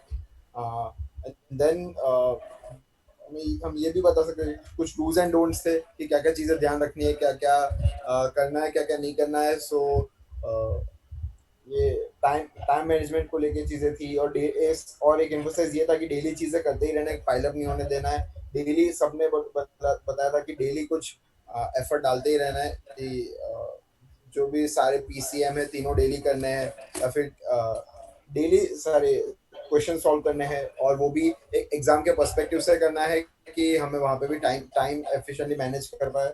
सो ऑल एंड ऑल ये सब चीज़ें करनी है। बाकी मेरी तरफ से एक हाईलाइट यही था, मतलब मेनली मेरा ये हाईलाइट था कि रिवाइज करो, अप्लाई करो, जो भी डाउट आए नेक्स्ट डे पूछ लो, और हर थोड़े थोड़े दिन में टीचर से कंसल्ट करते रहो क्या तुम जिस डायरेक्शन में जा रहे हो क्या वो सही है या नहीं। That's it. Thank you. Thank you मेघन। अमन तुम कुछ और बोलना चाहते हो, कोई टिप देना चाहते हो बच्चों को? लास्ट में बोलने के लिए तो सबसे इम्पोर्टेंट यही है। अच्छा पहले आवाज आ रही है क्या? हेलो, आ रही बच्चे आ दो। हाँ, तो सबसे इम्पोर्टेंट तो यही है कि रिवीजन हमेशा करते रहना है, हर दिन रिवाइज करना है, ये तो कभी छोड़ ही नहीं सकते, जितना रिवाइज करोगे उतना कम है। तो ये सबसे इम्पोर्टेंट टिप तो यही है अभी। और फिर जो बाकी जो एक और टिप है वो ये है कि जैसे जब रिवाइज कर रहे हो तो ऐसे चैप्टर्स का टारगेट बना लो कि ये चैप्टर हमको आज खत्म करना है, ऐसे बॉक्स बना लो, कुछ कर लो, फिर उसको अपने सामने रखो, पूरा हो जाए तो टिक कर लो, और फिर कोई टेस्ट मत मिस करो। और फिर हाँ, कि कोई सब्जेक्ट छोड़ना नहीं है, जैसे कभी कोटा फैक्ट्री देखते हैं तो उसमें बोलते हैं और इनऑर्गेनिक छोड़ दो, तो वो नहीं करना है, सब कुछ लेके चलना है साथ में। और फिर स्मार्टफोन से मेरे को पता चला है बहुत डिस्ट्रैक्शन होता है, जैसे मेरे पास 11th-12th में नहीं था, तो उस समय कितना टाइम बचता था और अब मेरे पास है तो अब कितना टाइम उसमें जाता है, वो डिफरेंस मेरे को पता चल गया। तो स्मार्टफोन से तो दूर ही रहो अभी 11th-12th में। बस। और फिर हाँ, कंसिस्टेंसी मतलब रोज पढ़ते रहना है, और फिर पढ़ाई में कंसिस्टेंसी रखनी है, उससे मार्क्स में फिर अपने आप कंसिस्टेंसी आती रहेगी। बस। थैंक यू अमन। रावी? हाँ सर, तो समराइज एक्चुअली एक पॉइंट था जो शायद कहीं आया नहीं पूरे में, यही कि लेक्चर्स मिस नहीं करना है।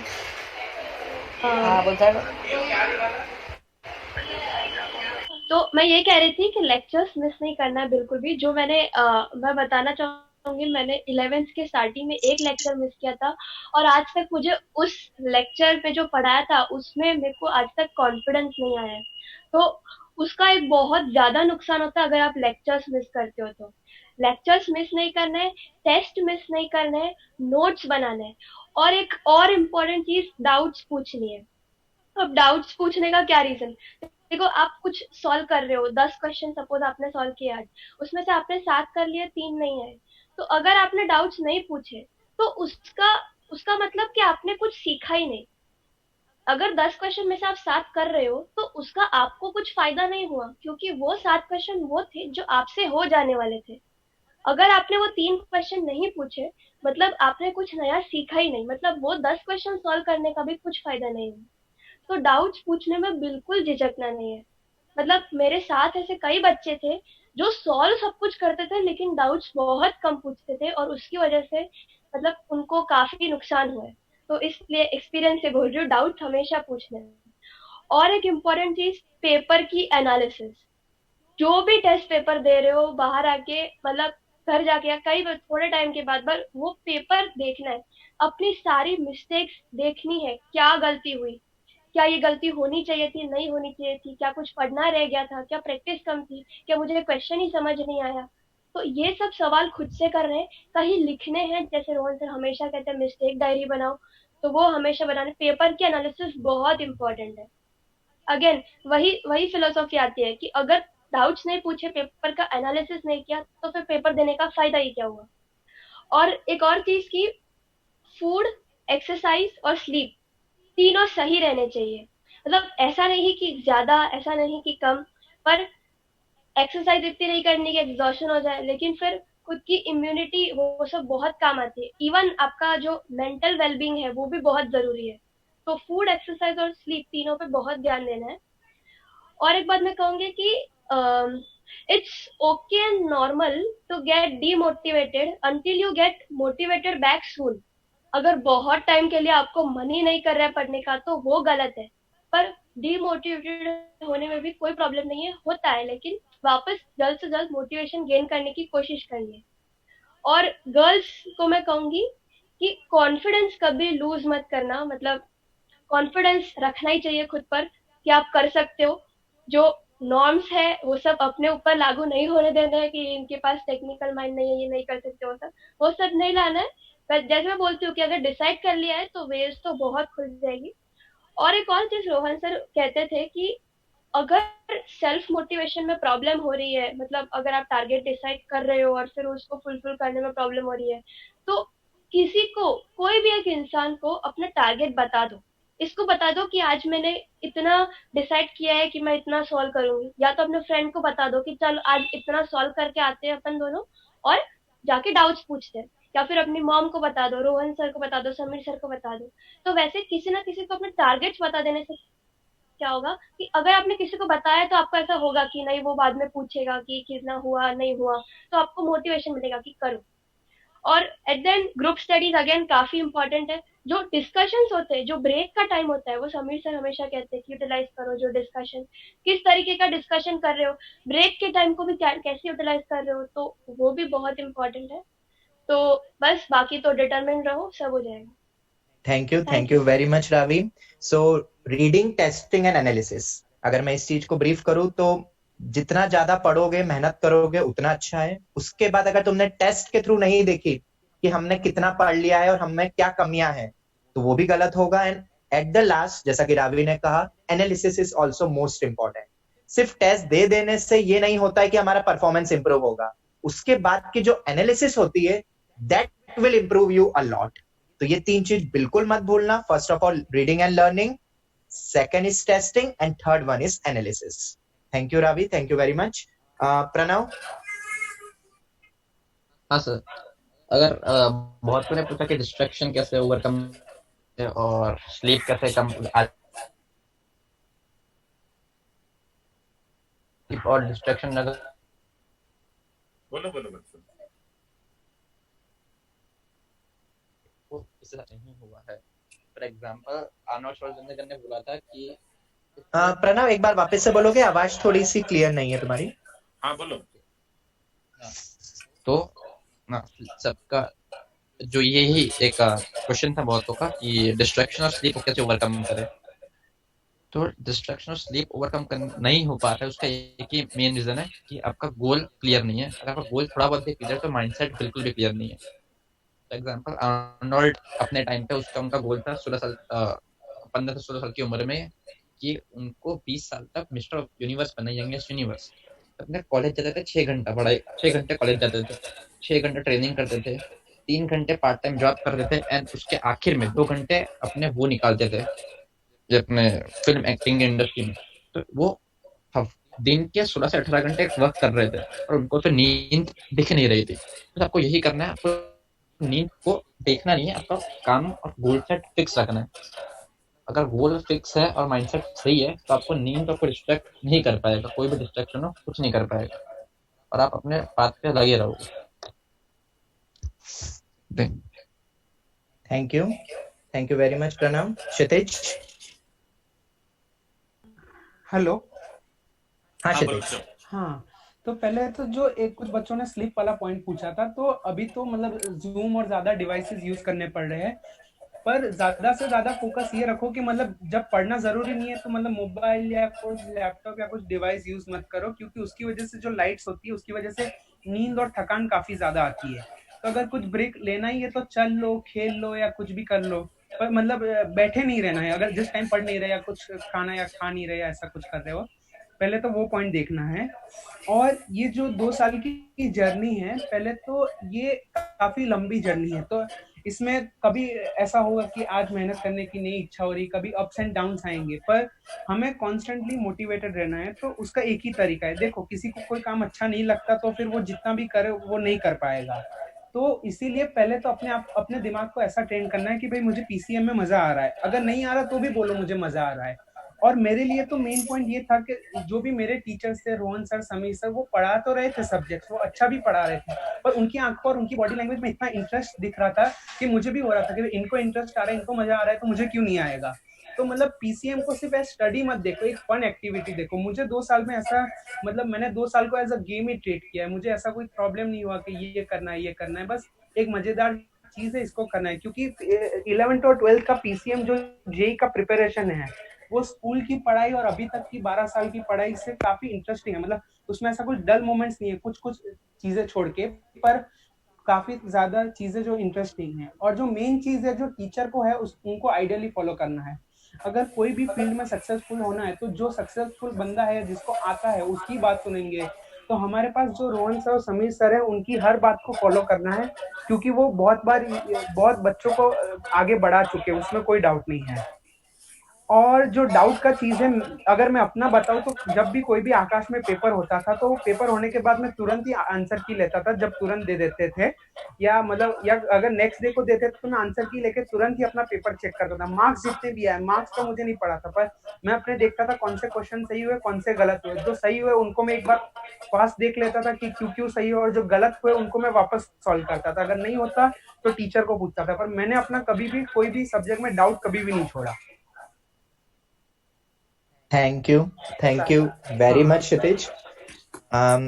समीर सर, क्या अब हम वाइंड अप कर सकते हैं लेक्चर हाँ, को आज का? बिल्कुल बिल्कुल वाइंड अप करेंगे। और मैं एक छोटा सा स्टेटमेंट कोट करूंगा यहाँ पर।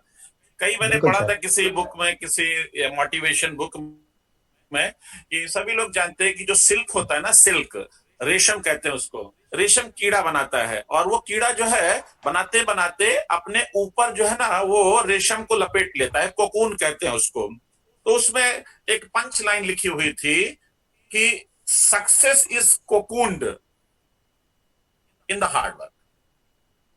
ये जो ऊपर लपटा हुआ है ना, ये मैं आईआईटी की बात नहीं कर रहा हूं, आईआईटी क्वालिफाई करने की बात नहीं कर रहा हूं, मैं पूरी लाइफ की बात कर रहा हूं। आईआईटी उसका पहला पड़ाव है इन बच्चों के लिए, पूरी लाइफ के लिए। Success is cocooned in the hard work. उसके ऊपर जो लगा हुआ है वो हार्ड वर्क है, सक्सेस अंदर पड़ी हुई है। सक्सेस वो रेशम का कीड़ा है।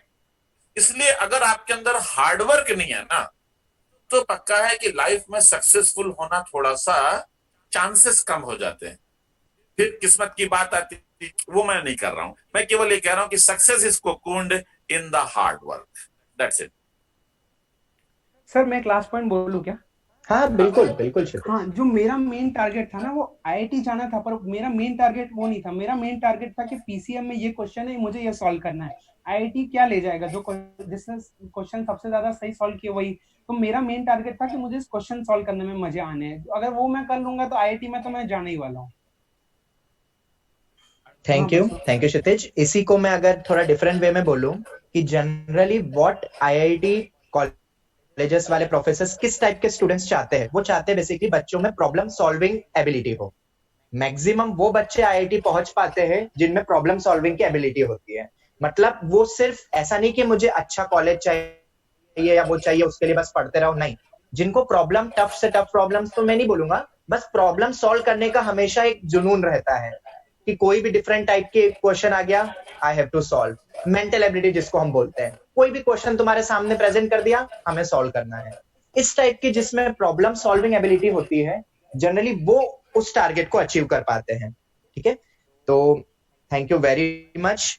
थैंक यू मेघन, थैंक यू प्रणव, अमन, रावी, क्षितिज कि तुमने अपना इतना सारा वक्त दिया। हमें पता है कि तुम सभी के शायद जूम सेशंस कॉलेज वगैरह के भी चल रहे होंगे, बट तुमने इतना टाइम हमारे बच्चों के लिए दिया।